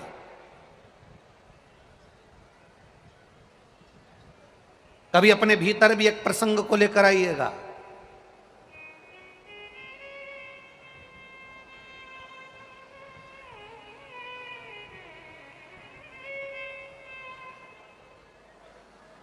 वो दिल्ली में वो साक्षी के जो प्राण गए, उसमें कमी किस चीज की थी? दिल्ली में जो साक्षी के प्राण गए, उसमें कमी किस चीज की थी? दिल्ली में जो साक्षी के प्राण गए, उसमें कमी केवल एक ही चीज की थी। माता पिता ने 5 वर्ष की अवस्था से बच्चों को स्कूल भेजा, पढ़ाया, पढ़ो पढ़ो पढ़ो पढ़ो पढ़ो, एक होड़ लगाई, और माता पिता कहते रहे हमारे बच्चे एकदम फ्रैंक हैं, हमारे बच्चों को हमने खुला छोड़ रखा है, हमारे बच्चे फ्रैंक हैं। शिव महापुराण की कथा कहती है आपके बच्चे कितने भी फ्रैंक रहें, कितने भी खुले छूटें, शिव महापुराण की कथा कहती है अपने बच्चों को कितने भी उच्च कॉलेज में पढ़ाओ, अच्छे से अच्छे VIP स्कूल में पढ़ाओ, अच्छी से अच्छी शिक्षा दो, और शिव महापुराण की कथा कहती है अपने बच्चों को थोड़ा सा संस्कार भी देना प्रारंभ करो। जैसे साक्षी के साथ हुआ वैसे आपके बच्चों के साथ नहीं होगा। अपने बच्चों को श्रेष्ठ संस्कार देने का प्रयास करिए। हम अपने छोटे छोटे बच्चों को बैग का बोझा देते हैं, हम अपने छोटे छोटे बच्चों को स्कूल का बोझा देते हैं, हम अपने छोटे छोटे बच्चों को अच्छी शिक्षा देने का प्रयास करते हैं, पर हम अपने छोटे छोटे बच्चों के हाथ में एक पानी का लोटा नहीं पकड़ा सकते, एक लोटा जल नहीं दे सकते। अपन कह देते हैं अभी छोटा है क्या मंदिर जाएगा, अभी छोटा है क्या मंदिर जाएगा। बड़ा होता है हाथ में उसके लोटा नहीं आता, कोल्ड ड्रिंक की बोतल आ जाती है, कोल्ड ड्रिंक की बोतल छूटती है, फिर आपको मालूम है कौन सी बोतल हाथ में आ जाती है। इसलिए निवेदन है अपने घर के बच्चों को हम जब संस्कार देना प्रारंभ करेंगे, अपने घर के बच्चों को जब हम ज्ञान देना प्रारंभ करेंगे, अपने घर के बच्चों को हम उच्च शिक्षा के साथ में, अच्छी विद्या के साथ में संस्कार देना प्रारंभ करेंगे, और वो संस्कार ना तो सियोर वाला महाराज दे पाएगा, और वो संस्कार ना संसार का कोई व्यक्ति दे पाएगा, वो संस्कार केवल घर की माँ दे पाती है और घर का पिता दे पाता है। एक लोटा जल छोटे छोटे बच्चों के हाथ में पकड़ाइए, उसको मंदिर तक जाना सिखा दो। जिसके घर के बच्चे मंदिर की सीढ़ी चढ़ जाते हैं, उस घर का बूढ़ा व्यक्ति कभी वृद्धाश्रम की सीढ़ी नहीं चढ़ पाता है। इतना स्मरण रखें। अपने घर के बच्चों को मंदिर का द्वार दिखाने का प्रयास करें, मंदिर की चौखट दिखाने का प्रयास करें, मंदिर का दरवाजा दिखाने का प्रयास करिए, मंदिर की चौखट दिखाने का प्रयास करिए, अपने घर के बच्चों को मंदिर तक भेजने का प्रयास करिए। आज आप लोग ये लाखों की संख्या में भोपाल की इस पावन कथा में पहुंचे हो।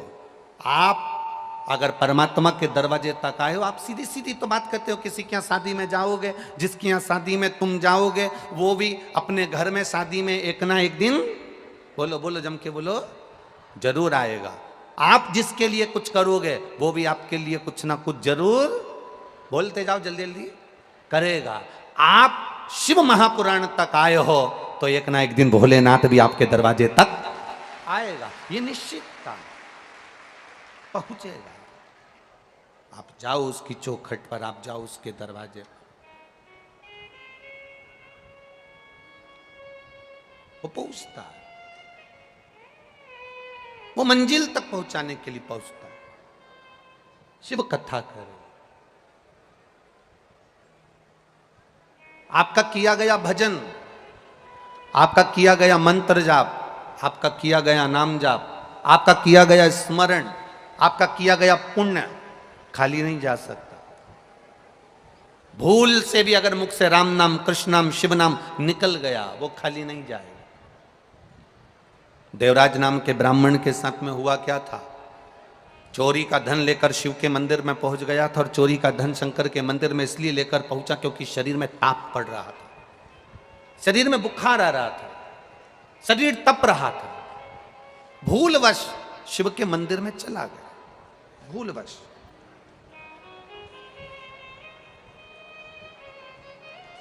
मन नहीं था मंदिर में जाने का, फिर भी पहुंच गया।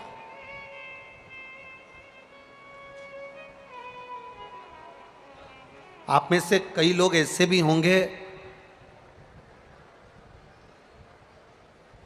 जिनका मन नहीं होगा कि कथा में चला जाए।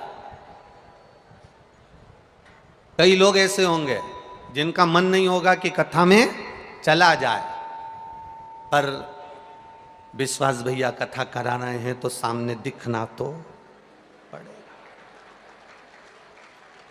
जाना तो पड़ेगा। नहीं जाएंगे तो बाद में अपने को देखे तो जाना तो। कई लोग ऐसे होंगे, और मेरा विश्वास कहता है यहां जितने बैठे हैं उसमें कोई ऐसा नहीं है कि भैया को दिखाने के लिए आया है। मेरा विश्वास कहता है ये महादेव को दिखाने के लिए आया है, क्योंकि आदरणीय विश्वास जी सारंग जी ने भी अगर ये कथा कराई है तो ये कथा किसी को दिखाने के लिए नहीं कराई है।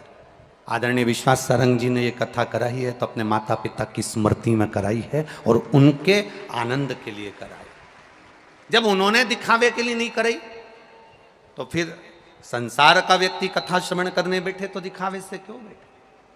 पर देवराज नाम का ब्राह्मण, देवराज नाम का ब्राह्मण जब कथा के उस पंडाल में, शिव मंदिर में, शिवालय में, देवालय में, शंकर की चौखट पर पहुंचा है, तब वो देवराज नाम का ब्राह्मण पहुंचा तो शरीर में ताप था, शरीर में कष्ट था। कैसे भी जाओ, कैसे भी जाओ, कैसे भी पहुंचो, कैसे भी आप कथा में पहुंचो, बस पहुंच गए, आगे उसकी मर्जी है।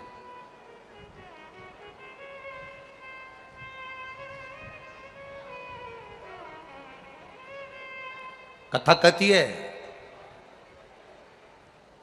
अगर घर के अंदर आप अनुशासन से रह रहे हो, घर में आप मर्यादा से रह रहे हो, घर के अंदर आप अनुशासन से अपनी जिंदगी जी रहे हो, तो तुम्हारे घर में कभी दुशासन पैदा नहीं होगा, यह निश्चित है।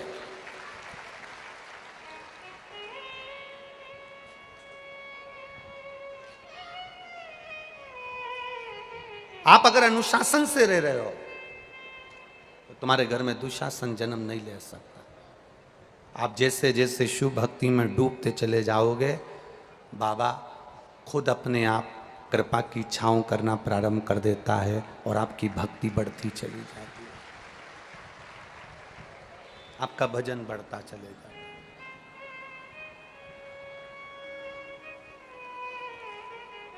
आपका स्मरण बढ़ता चले जाता है। आप अनुशासन में रहो परिवार में, आप अनुशासन में रहो घर पर। आप परिवार में अगर अनुशासन में रह रहे हो तो दुशासन जैसा बेटा जन्म नहीं ले सकता, ये निश्चित है। देवराज की मां देवराज को बहुत समझाई, देवराज की माता ने देवराज को खूब समझाया। देवराज की माता ने हर पल देवराज को समझाया था, तू ब्राह्मण कुल में जन्मा है, ब्राह्मण के घर में जन्मा है, ब्राह्मण परिवार में तेरा जन्म हुआ है, तो तू मंदिर जाया कर, देवालय जाया कर, एक लोटा जल शिव को चढ़ाया कर। आप किसी भी वर्ण के हो, ब्राह्मण हो, क्षत्रिय हो, वैश्य हो, शूद्र हो, ब्राह्मण के शरीर में रक्त है, वैश्य के शरीर में रक्त है, क्षत्रिय के शरीर में रक्त है, शूद्र के शरीर में रक्त है। जब हॉस्पिटल में बीमार पड़कर जाते हो और ब्लड की जरूरत पड़ती है, शरीर में रक्त की जब जरूरत पड़ती है, तो रक्त चढ़ाते समय यह नहीं देखा जाता कि यह ब्राह्मण का है, क्षत्रिय का है, वैश्य का है कि शूद्र का है। उस समय तो प्राण बचाने के लिए केवल ब्लड की, खून की जरूरत होती है। वो ब्राह्मण, क्षत्रिय और वैश्य नहीं देखा जाता, केवल रक्त देखा जाता है कि हमें रक्त चाहिए। जैसे हॉस्पिटल में केवल ब्लड देखा जाता है, खून देखा जाता है, खून की जरूरत पड़े तो ये नहीं देखा जाता कि ये ब्राह्मण का है कि क्षत्रिय का है कि वैश्य का है कि शूद्र का है। उस समय तो केवल रक्त देखा जाता है। उसी तरह परमात्मा के दरवाजे पर यह नहीं देखा जाता कि आप कौन वर्ण के हो, कौन जगह के हो, कौन हो। परमात्मा के द्वार पर तो केवल इतना देखा जाता है कि आपने इस शरीर के द्वारा किसी का भला करा कि ना करा, किसी प्यासे को पानी पिलाया ना पिलाया, किसी भूखे को भोजन कराया ना कराया, किसी अतिथि का आदर सम्मान सत्कार किया ना किया। बस केवल परमात्मा देखता है कि इतनी जिंदगी में तूने पुण्य क्या करा। हॉस्पिटल में रक्त नहीं देखा जाता कि ब्राह्मण का है, क्षत्रिय का है, वैश्य का है कि शूद्र का है। उस समय पर जान बचाने के लिए केवल रक्त की जरूरत है, तो रक्त लाया जाता है, खून लाया जाता है और उस खून को चढ़ाया जाता है। अब कोई व्यक्ति कह दे कि नहीं साहब, मरने वाले व्यक्ति से पूछा जाए साहब कि आपको कौन सा खून अच्छा लगेगा, बोला जाए आपको ब्राह्मण का रक्त चढ़ाया जाए कि वैश्य का चढ़ाया जाए कि क्षत्रिय का चढ़ाया जाए कि शूद्र का चढ़ाया जाए।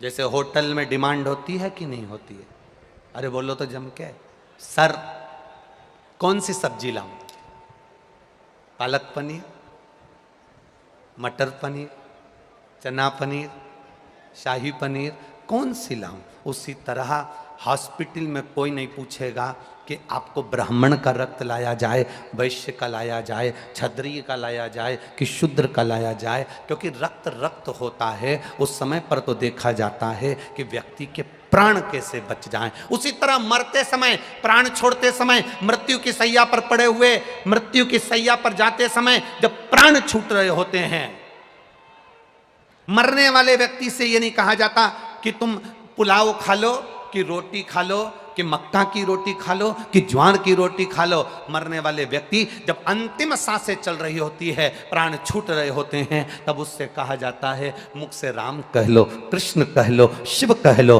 भगवान का गुणगान कर लो, मंत्र जाप कर लो, क्योंकि ये जीवन मिला है, इसकी सार्थकता परमात्मा के नाम से है, इसकी सार्थकता भगवान के नाम से है और भगवत भजन से है। उसकी सार्थकता मूल शिव भक्ति से है, भगवान के भजन से है।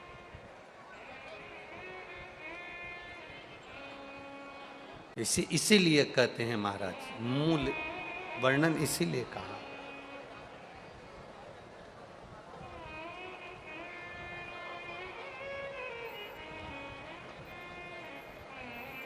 शिव शिव शिव शिव जप ले रे बंदे, जीवन है ये थोड़ा,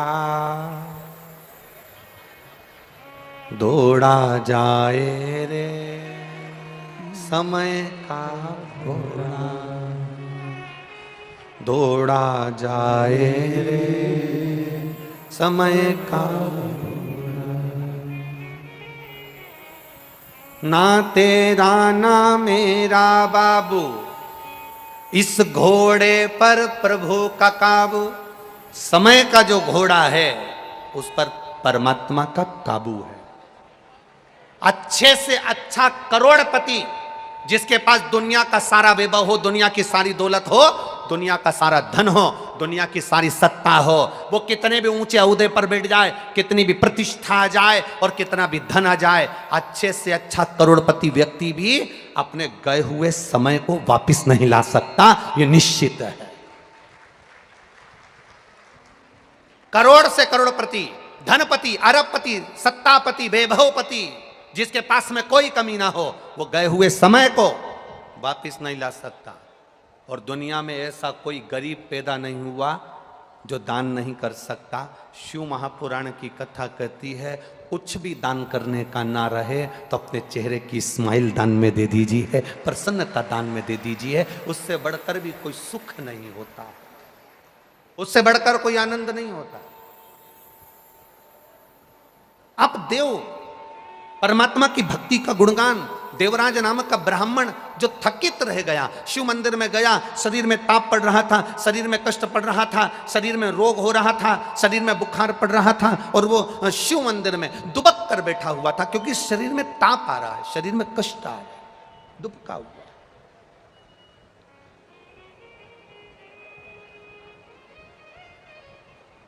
और देवराज नामक का ब्राह्मण अपने शरीर को बचाया हुआ है, जिसने कभी शिव नाम नहीं लिया, जिसने कभी शिव स्मरण नहीं करा, जिसने कभी शंकर का गुणगान नहीं करा, अनायास शिव मंदिर में पहुंच गया। आप में भी अगर कोई व्यक्ति अचानक केवल देखने के लिए भी अगर शिव महापुराण की कथा में आया है, कितने लोग आए, कथा कैसी हो रही है, क्या व्यवस्था हो रही है, आएंगे दुनिया के लोग यहां पहुंचेंगे। अगर कोई अनायास भी आया है, अनायास, यहां जितने प्रशासनिक अधिकारियों की ड्यूटी लगी है, प्रशासनिक अधिकारियों के ड्यूटी लगी है, आप भी आज अपने भाग्य की सराहना जरूर करना कि रोज जो ड्यूटी लगती थी वो ना जाने कहां कहां लगती थी, आज भगवान शंकर ने करुणा कर ली, जो हाथ पकड़कर यहां तुमको लगा दिया। ये शिव की कृपा, ये शंकर की उदारता। कभी विचार करना, तुम्हारी धर्म पत्नी ने जरूर सोमवार का व्रत करा होगा, जरूर तुम्हारी धर्म पत्नी ने शंकर के मंदिर में जाकर एक लोटा जल चढ़ाया होगा। जो तुम्हारी ड्यूटी आज शंकर के इस पंडाल में शिव भक्ति में लगी है, शंकर के गुणगान में लगी है, आज शिव की आराधना में लगे हो। रोज जो ड्यूटी करते थे वो दूसरी करते थे, आज जो ड्यूटी कर रहे हो वो महादेव की कर रहे हो। और मेरे भोले तेरी सबसे बढ़िया सबसे खरी, तेरे दरवाजे की चाकरी सबसे बढ़िया है सबसे खरी। जब से तेरा गुलाम हो गया, तब से मेरा भी नाम हो गया।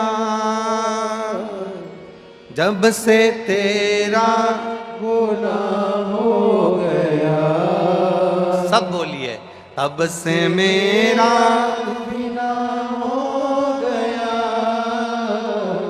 वरना औकात क्या थी मेरी, सबसे बढ़िया है सबसे खरी। भोले बाबा तेरी नौकरी सबसे बढ़िया है सबसे खरी। तेरे दरवाजे की चाकरी सबसे बढ़िया है सबसे खरी। उसके चौखट की नोक एक पत्र आया है, देखिए।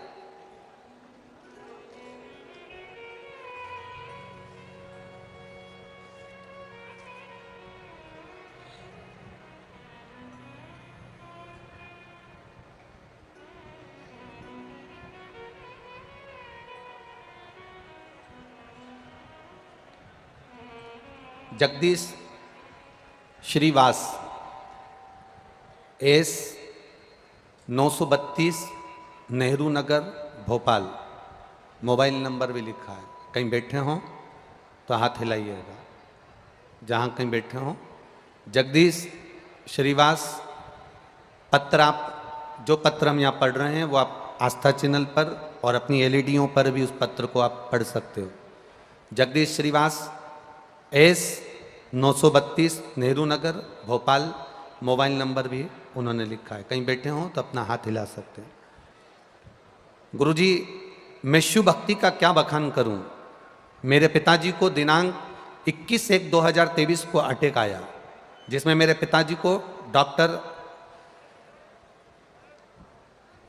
मनोरिया प्राइवेट अस्पताल में लेकर गए। वहाँ पर डॉक्टर ने बताया कि मेरे पिताजी के हार्ट की नसें ब्लॉक हो गई हैं, जिसका ऑपरेशन करना पड़ेगा। उन्होंने शिव कथा सुनी थी, जिसमें आपने बताया था कि 1 लोटा जल शिव जी को चढ़ाकर उसका आचमन करना है। शिव पर विश्वास, शंकर को 1 बेलपत्र चढ़ाकर उसका सेवन करना है। पिताजी के ऑपरेशन के लिए उन्होंने तारीख दी, हार्ट का ऑपरेशन होना है। हमने उनसे थोड़ा सा समय मांगा, उन्होंने दवाई दे दी और कहा इसका ऑपरेशन करना जरूरी है, क्योंकि नसें पूरी ब्लॉक है और हार्ट काम नहीं कर रहा है। पिताजी ने तो घर में आराम करा। हम 1 लोटा जल शिव जी को चढ़ाते थे, बेलपत्ती खाने को देते थे। उन्होंने खाना प्रारंभ करा। 2 महीने के बाद जब हमारे पिताजी को फिर चेकअप करवाने के लिए डॉक्टर के पास लेकर गए, तो डॉक्टर जिन्होंने पहले चेकअप करा था वही कह दिया कि अब इनके ब्लॉकेज धीरे धीरे हट गए हैं, अब इनको ऑपरेशन की जरूरत नहीं। अब पीछे जांच की रिपोर्टें भी लगाई गई हैं। आप सारी जांच की रिपोर्टें भी पीछे देख सकते हैं।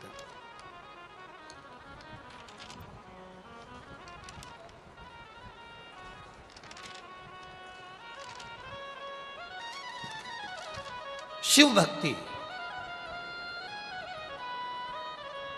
खाली न जाता कोई दर से, जितनों को भी आती है लाइनें बोलना वो चुप मत बैठना, बाबा को पुकारते हुए भाव से कहिए।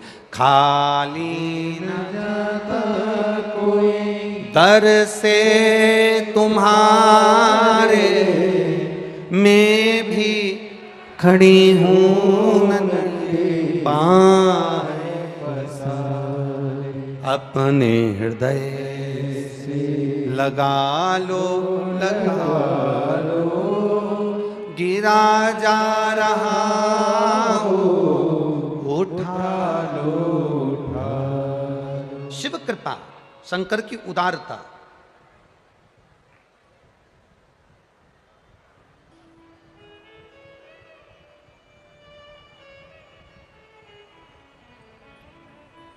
एक माँ ने लिखा है, श्रीमती सुमन चंद्रवंशी, कैलाश चंद्रवंशी, विवेकानंद कॉलोनी। कहीं बैठी हो तो हाथ हिला सकती हैं। गुरुदेव, मेरी बेटी 10 वर्ष शादी को हो गए थे पर बच्चा नहीं था। केवल एक पशुपतिनाथ का व्रत एक बार करा, गर्भ नहीं ठहरा। दूसरी बार फिर व्रत करा और बाबा की कृपा, शिव पे चढ़ा हुआ जल का आचमन, सफेद आंकड़े की जड़ का कमर में बांधना, बाबा की कृपा से मेरी बेटी के घर में एक पुत्र रत्न की प्राप्ति हुई है, जिसका फोटो मैं लगा रही हूं। पुत्र रत्न की प्राप्ति हुई है जिसका फोटो मैंने लगाया। शिव कृपा। भक्ति विश्वास के साथ में करिए, दृढ़ता के साथ, भरोसे के साथ। विचार करना, कथा के पंडाल में बैठकर अगर कथा सुन रहे हो, आस्था चैनल पर कथा सुन रहे हो, फेसबुक यूट्यूब पर कथा सुन रहे हो, थोड़ा शरीर में कष्ट हो सकता है, थोड़ी तकलीफ हो सकती है। धूप में आप आए हो, कई जगह पर धूप में खड़े भी हो, क्योंकि पंडालों में इतनी जगह तो है नहीं, तो आप लोग खड़े होकर भी कथा का रस तत्व ग्रहण कर रहे हो।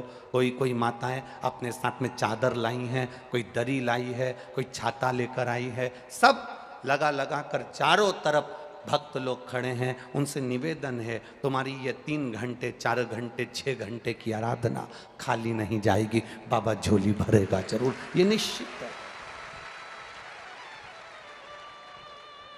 निश्चितता, ये खाली नहीं जाने वाली। तुम्हारा किया गया भजन, तुम्हारा किया गया कीर्तन, तुम्हारा किया गया मंत्र जाप खाली नहीं जाए। वो सहज नहीं है महाराज, उसकी भक्ति सहज नहीं, सरल नहीं।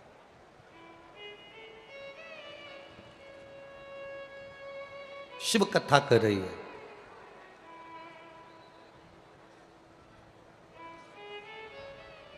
जिस महामृत्युंजय मंत्र को सिद्ध किया, जिस महामृत्युंजय मंत्र को प्रकट किया,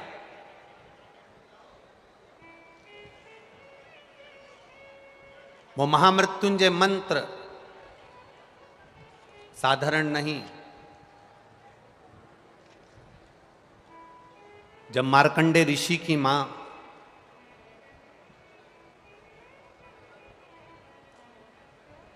महर्षि मार्कंडे जी की मां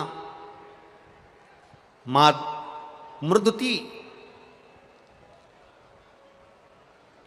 जब मार्कंडे जी गर्भ में थे, जब उनके यहां संतान नहीं हुई, कई साल निकल गए, कई वर्ष,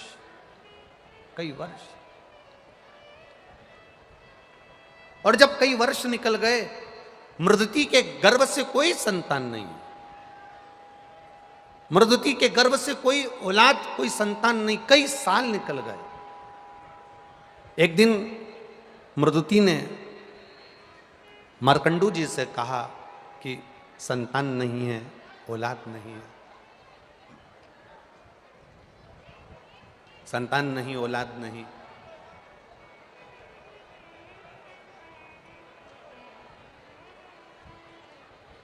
मैं क्या करूं कि मेरे गर्भ से संतान की प्राप्ति हो, मैं क्या करूं कि मेरे गर्भ से संतान की प्राप्ति हो। शिव जितने भी कार्यकर्ता पानी दे रहे हैं, पानी के पाउच या पानी की बोतलें बांट रहे हैं, मेरा निवेदन है आप सभी पंडाल में बैठे हुए भक्तों से, पहले भी कथा में कहा जब घर से चलो तो पानी की कितनी बोतल लेकर चलो, जम के बोलो जरा, 2। 50 रुपये ऑटो में खर्च कर कर धूप में, चिलचिलाती धूप में यहाँ तक पहुँचे हो तो एक पानी के पाउच के लिए नहीं पहुँचे हो, शंकर की कथा के लिए पहुँचे हो।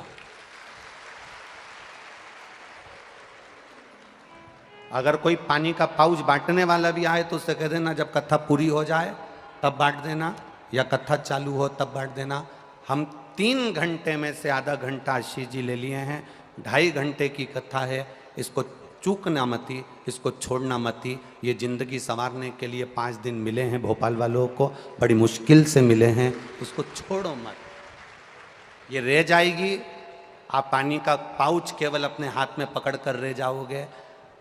एक माँ अपने बच्चे को झुनझुना इसलिए पकड़ा देती है कि बच्चा से मेरा पीछा छूटे, मैं काम कर लूँ।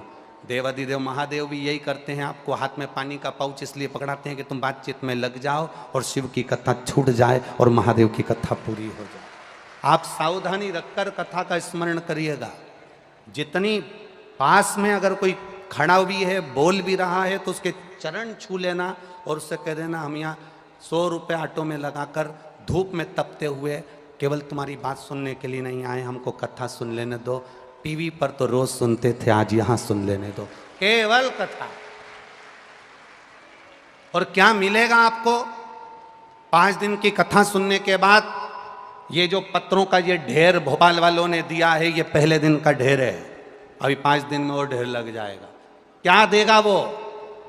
अगली कथा में एक पत्र तुम्हारा भी यहां लिखा हुआ मिलेगा, ये निश्चित है। बस विश्वास, भरोसा और दृढ़ता के साथ कथा कर तत्व ग्रहण करिए, एक भक्ति के साथ में। देवराज जो नहीं जानता, शिव भक्ति से परे है, शिव भक्ति से दूर है, बहुत दूर शिव भक्ति है, उसे पड़ा है। क्या काम आया देवराज के?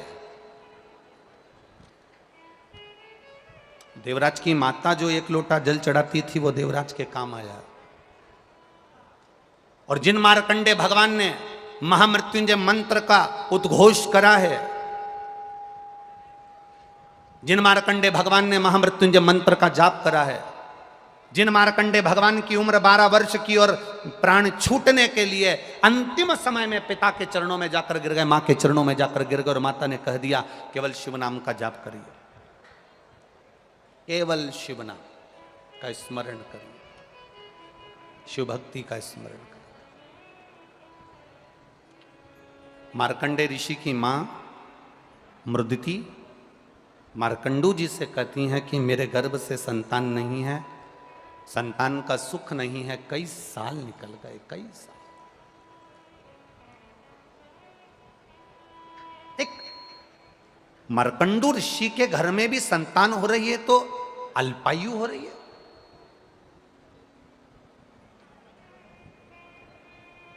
कभी विचार करना,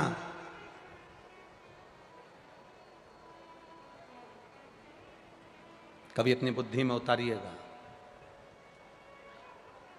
कि मार्कंडू ऋषि के घर में संतान, एक ऋषि, संत, साधु, सन्यासी, तपस्वी, साधक, उपासक, विद्वान, प्रखंड पंडित, एक विद्वान से विद्वान ब्राह्मण जो सब वेद का ज्ञाता है, और उसके घर में भी अगर संतान हो रही है तो अल्पायु हो रही है। उसका कारण क्या है? केवल एक गलती मार्कंडू ऋषि के पूर्व जन्म में हो गई। कौन थे ये मार्कंडू? मार्कंडे जी के पिता मार्कंडू जी से एक गलती हो गई। मार्कंडू ऋषि पूर्व जन्म में एक व्यापारी थे, और वो व्यापारी जो दुकान चलाते, किराना बेचते, बहुत सुंदर उनकी व्यवस्थाएं चलती, उनकी धर्म पत्नी उनके साथ में रहती, सारा व्यापार संभालती, पति भी सारा व्यापार संभालते। समय निकलता गया, इनके घर में व्यापार संभालने वाला कोई बच्चा नहीं था। तब इन्होंने विचार करा कि करा क्या जाए, क्या करा जाए। तब इन्होंने विचार करा तो उनकी धर्म पत्नी बोली एक काम करो, मेरा भाई फ्री है, मेरे भाई के पास में कोई काम नहीं है, आप मेरे भाई को अपनी दुकान पर लगा लो।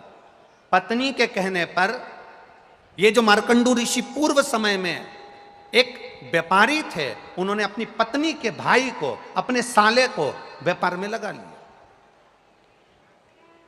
अब साले को व्यापार में लगाया, धीरे धीरे साले ने देख लिया कि जीजाजी ने मुझे पूर्ण कार्य सौंप दिया है, सारा काम मुझे ऊपर सौंप दिया है। धीरे धीरे धीरे धीरे उस व्यापारी ने पूरा काम जब अपने साले पर छोड़ दिया, वो तीर्थ जाता, साला कमाई करता, अन्न आता, उसमें पत्थर मिला देता, जो कुछ भी बड़ा चढ़ा कर कर सकता था वो करा। जितने लोग पत्थर लेकर गए, जितने लोग भोजन की वस्तु लेकर गए, उसमें से जो भोजन बनाकर अपने बच्चों को खिलाया, उसमें से एक ब्राह्मण माँ के 2 पुत्र थे, वो दोनों की दोनों अधोगति में मर गए, अधोगति में मर गए। औषधि देने वाले को बुलाया, डॉक्टर को बुलाया, वैद्य को बुलाया। औषधि देने वाले ने जब औषधि दी, पता करा कि आखिर इसको हुआ क्या है, तो कहा कि इसने जो भोजन करा, इस भोजन में जरूर कोई गलत वस्तु मिली थी जिसके कारणवश तुम्हारे पुत्र मारे गए। मालूम पड़ा जिस बनिए की दुकान से सामान लाते थे, उस बनिए से जाकर कहा सेठ जी आपके यहाँ से सामान ले जाते थे, आपके यहाँ का अन्न पाया, मेरा बच्चा, 2 बच्चे मेरे मर गए। जानकर सेठ जी ने पता लगाया कि मेरे साले ने इसमें कुछ मिला दिया था। मिलाने के कारण, मिलावट होने के कारण कई लोगों के प्राण चले गए। ब्राह्मण की पत्नी ने श्राप दे दिया, सुनो बनिए, ए व्यापारी सुन, तेरी दुकान से सामान गया, उसका जवाबदार तू है। मुझे नहीं मालूम कि तेरे साले ने मिलाया कि किसने मिलाया, तेरे दुकान से सामान गया, उसका जवाबदार तू है। इसलिए एक ब्राह्मण की मां आज तुझे श्राप देती है कि तेरे अगले जन्म में तेरे घर में जो संतान होगी वो भी ऐसी ही अधोगति में मरेगी, आधी अवस्था में जाएगी। मात्र 12 वर्ष के मार्कंडे ऋषि थे जिस समय पर उनके प्राण जाना थे। केवल एक मृदुति, मार्कंडू की धर्म पत्नी मार्कंडे जी की मां शिव की भक्ति करती थी और शिव आराधना में इतनी डूबी रहती थी, इतनी डूबी रहती थी कि अपने पति से कहा मेरे यहां संतान नहीं है। पति ने कहा क्यों चिंता करना, जो महादेव का भजन करता है, जो शिव भक्ति में डूबा रहता है, शंकर का गुणगान करता है, शंकर का स्मरण करता है, शंकर को एक लोटा जल चढ़ाता है, शंकर के मंदिर तक जाता है, एक बेलपत्र जो शिव को समर्पित करता है, मार्कंडू जी ने अपनी पत्नी से कहा वो जिंदगी में कभी खाली नहीं रहता, उसकी झोली जरूर भर आती है, ये निश्चित है। सारी समस्या का हल बोल बम का नारा है, एक सहारा उसका बनाकर चलो। मार्कंडू जी ने अपनी पत्नी को समझाया, मृदुति ने अपने मन से शिव की आराधना करना प्रारंभ करी। केवल मृदुति का काम क्या था, केवल मृदुति का काम क्या था? अभी तक शंकर के मंदिर में जाकर पूजन करती थी, अभी तक शिवालय में जाकर आराधना करती थी, अभी तक शिव मंदिर में जाकर अर्चना करती थी। अब मृदुति ने शिव के मंदिर में जाकर आराधना अर्चना नहीं करी है, मृदुति ने केवल एक काम करा है, शंकर के मंदिर में जाकर शंकर के मंदिर में सफाई करी है, शंकर के मंदिर में झाड़ू लगाई, शंकर के मंदिर में पोछा लगाया, शिव मंदिर शिवालय को केवल क्लीन करा है, साफ करा, केवल साफ। आपसे निवेदन है, शिव मंदिर में जाया करो, एक लोटा जल नहीं है, अगरबत्ती नहीं है, दिया नहीं है, बेलपत्र नहीं है, मंदिर में तुम्हारे पास चढ़ाने के लिए कुछ नहीं है, अपने घर से एक फटा हुआ कपड़ा ही ले गए या मंदिर में पड़ा हुआ एक वस्त्र उठाकर, बेकार पोछा उठाकर, झाड़ू उठाकर उस मंदिर को, शिवालय को केवल साफ भी अगर आपने कर दिया तो शंकर भगवान खाली नहीं छोड़ेगा, झोली भरेगा जरूर। ये मार्कंडू ऋषि की धर्मपत्नी का चरित्र है, देगा वो। और मृदुति ने मंदिर में, शिवालय में जाकर शंकर जी के मंदिर को स्वच्छ रखना प्रारंभ करा। शिव जी की कृपा हो गई, प्रसन्न हो गए। मार्कंडू मांगो तुम्हें क्या चाहिए? मेरे घर औलाद नहीं, संतान नहीं। शिव जी ने कहा संतान तो होगी पर उसकी उम्र ज्यादा नहीं होगी, क्या चाहते हो बोलो। चलेगा, 12 वर्ष भी अगर बच्चे की उम्र है चले, आप दे दीजिए। पुत्र तो हो गया ना, मेरी पत्नी निसंतान तो नहीं कहलाएगी, बांझ तो नहीं कहलाएगी, आप दे दीजिए। शिव जी ने कहा जैसी आपकी मर्जी। मेरा वो घड़दानी, मेरा त्रिकालदर्शी, मेरा कैलाशी अविनाशी ने कह दिया तथा पुत्र हुआ। मृदुति के गर्भ में जब संतान आई, मार्कंडे ऋषि आए, मृदुति ने शिव के मंदिर में सफाई भी करी और शंकर जी को चढ़ाया हुआ जल का आचमन भी करा। तो गर्भ से जो संतान जन्म ली वो बड़ी बड़ी आनंद करने वाली, शिव भक्ति में डूबने वाली।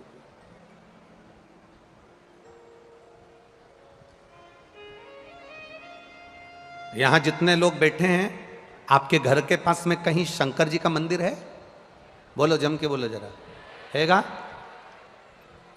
पहले शंकर जी का मंदिर जो आपके घर के पास में था, उसमें बुजुर्ग लोग सोमवार को, सावन में या शिवरात्रि पर जाते थे। आपके घर के पास में जो शिव मंदिर है उसमें आप अपने घर के आसपास के छोटे छोटे बच्चों को मंदिर जाते हुए देख रहे हो कि नहीं देख रहे हो? देखते हो ना? प्रसन्नता होती है कि नहीं होती है? कि हम पहले कहते थे उनके धर्म में लोग मंदिर जाते हैं, उनके धर्म में लोग वहां जाते हैं, उनके धर्म के लोग वहां जुड़ जाते हैं। छोटे छोटे उनके धर्म के लोग मंदिर, उनके धर्म के लोग वहां जा रहे हैं। आज प्रसन्नता आपको होना चाहिए कि हमारा सनातन धर्म का छोटा छोटा बच्चा शिव मंदिर तक जा रहा है। हमारे सनातन धर्म का छोटा छोटा बच्चा गला पकड़ा रहे, मोबाइल गला पकड़ा रहे, माइक।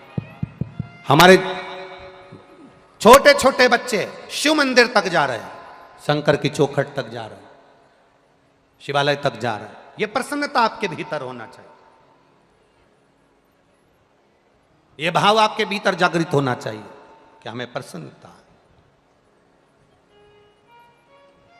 ये नींव आज अगर मजबूत हो गई तो बिल्डिंग बनने में दिक्कत नहीं है, आने वाले समय में दिक्कत नहीं है, अगर नींव मजबूत है।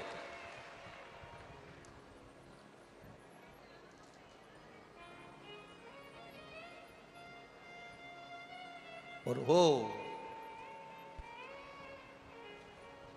ये तो शिव भक्ति का कोई भाव होगा जिसके कारणवश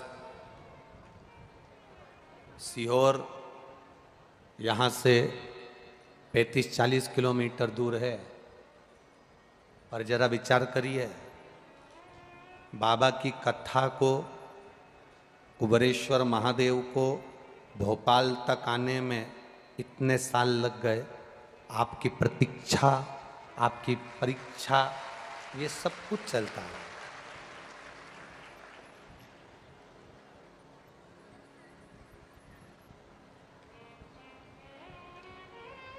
जरा विचार करिए, उसने पूरा आपको अग्नि में तपा लिया, पूरा निखार लिया, उसके बाद शिव महापुराण की कथा भोपाल में हो रही है। ये पूरा निखारने के बाद तो कोई ऐसे ही नहीं हो रही है, कहीं बाबा की करुणा होगी, कृपा होगी तब हो रही है। वो कहे हरिओम में ओम समाया है, मेरा भोला नगर में आया है। हरिओम में ओम समाया है, मेरा भोला नगर में आया है। हरिओम में ओम समाया है, मेरा भोला नगर में आया है। हरिओम में ओम दोनों हाथों से पीछे वाले भी। मेरा भोला नगर में आया है। मेरा भोला नगर में आया है, मेरा भोला नगर में आया है। मेरा भोला नगर में आया है, मेरा भोला नगर में आया है। हरिओम में ओम समाया है, मेरा भोला नगर में आया है। हरिओम में ओम समाया है, मेरा भोला नगर में आया है। हरिओम में ओम समाया है, मेरा भोला नगर में आया है। हरिओम में ओम समाया है, मेरा भोला नगर में आया है। बड़े आनंद से दोनों हाथों से जय हो।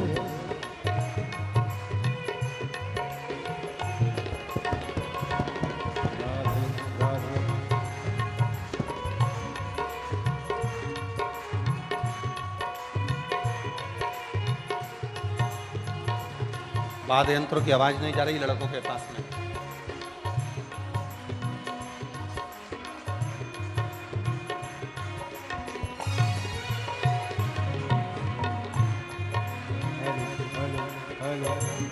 जय जय श्री राधे।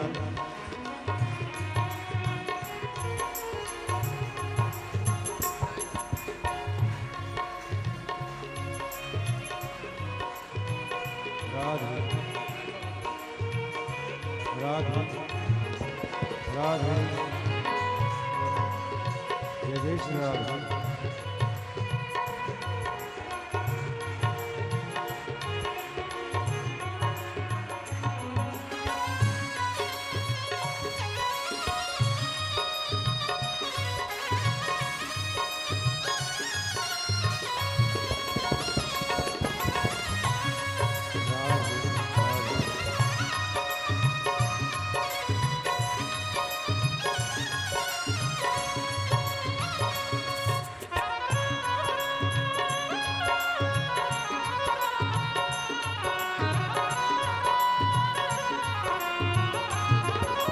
जय हो।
मेरे भोले के मस्तक पे गंगा है, मेरे भोले के मस्तक पे गंगा है, मेरे भोले के मस्तक पे गंगा है, मेरे भोले के मस्तक पे गंगा है। ओ गंगा में ओम समाया है, मेरा भोला नगर में आया है।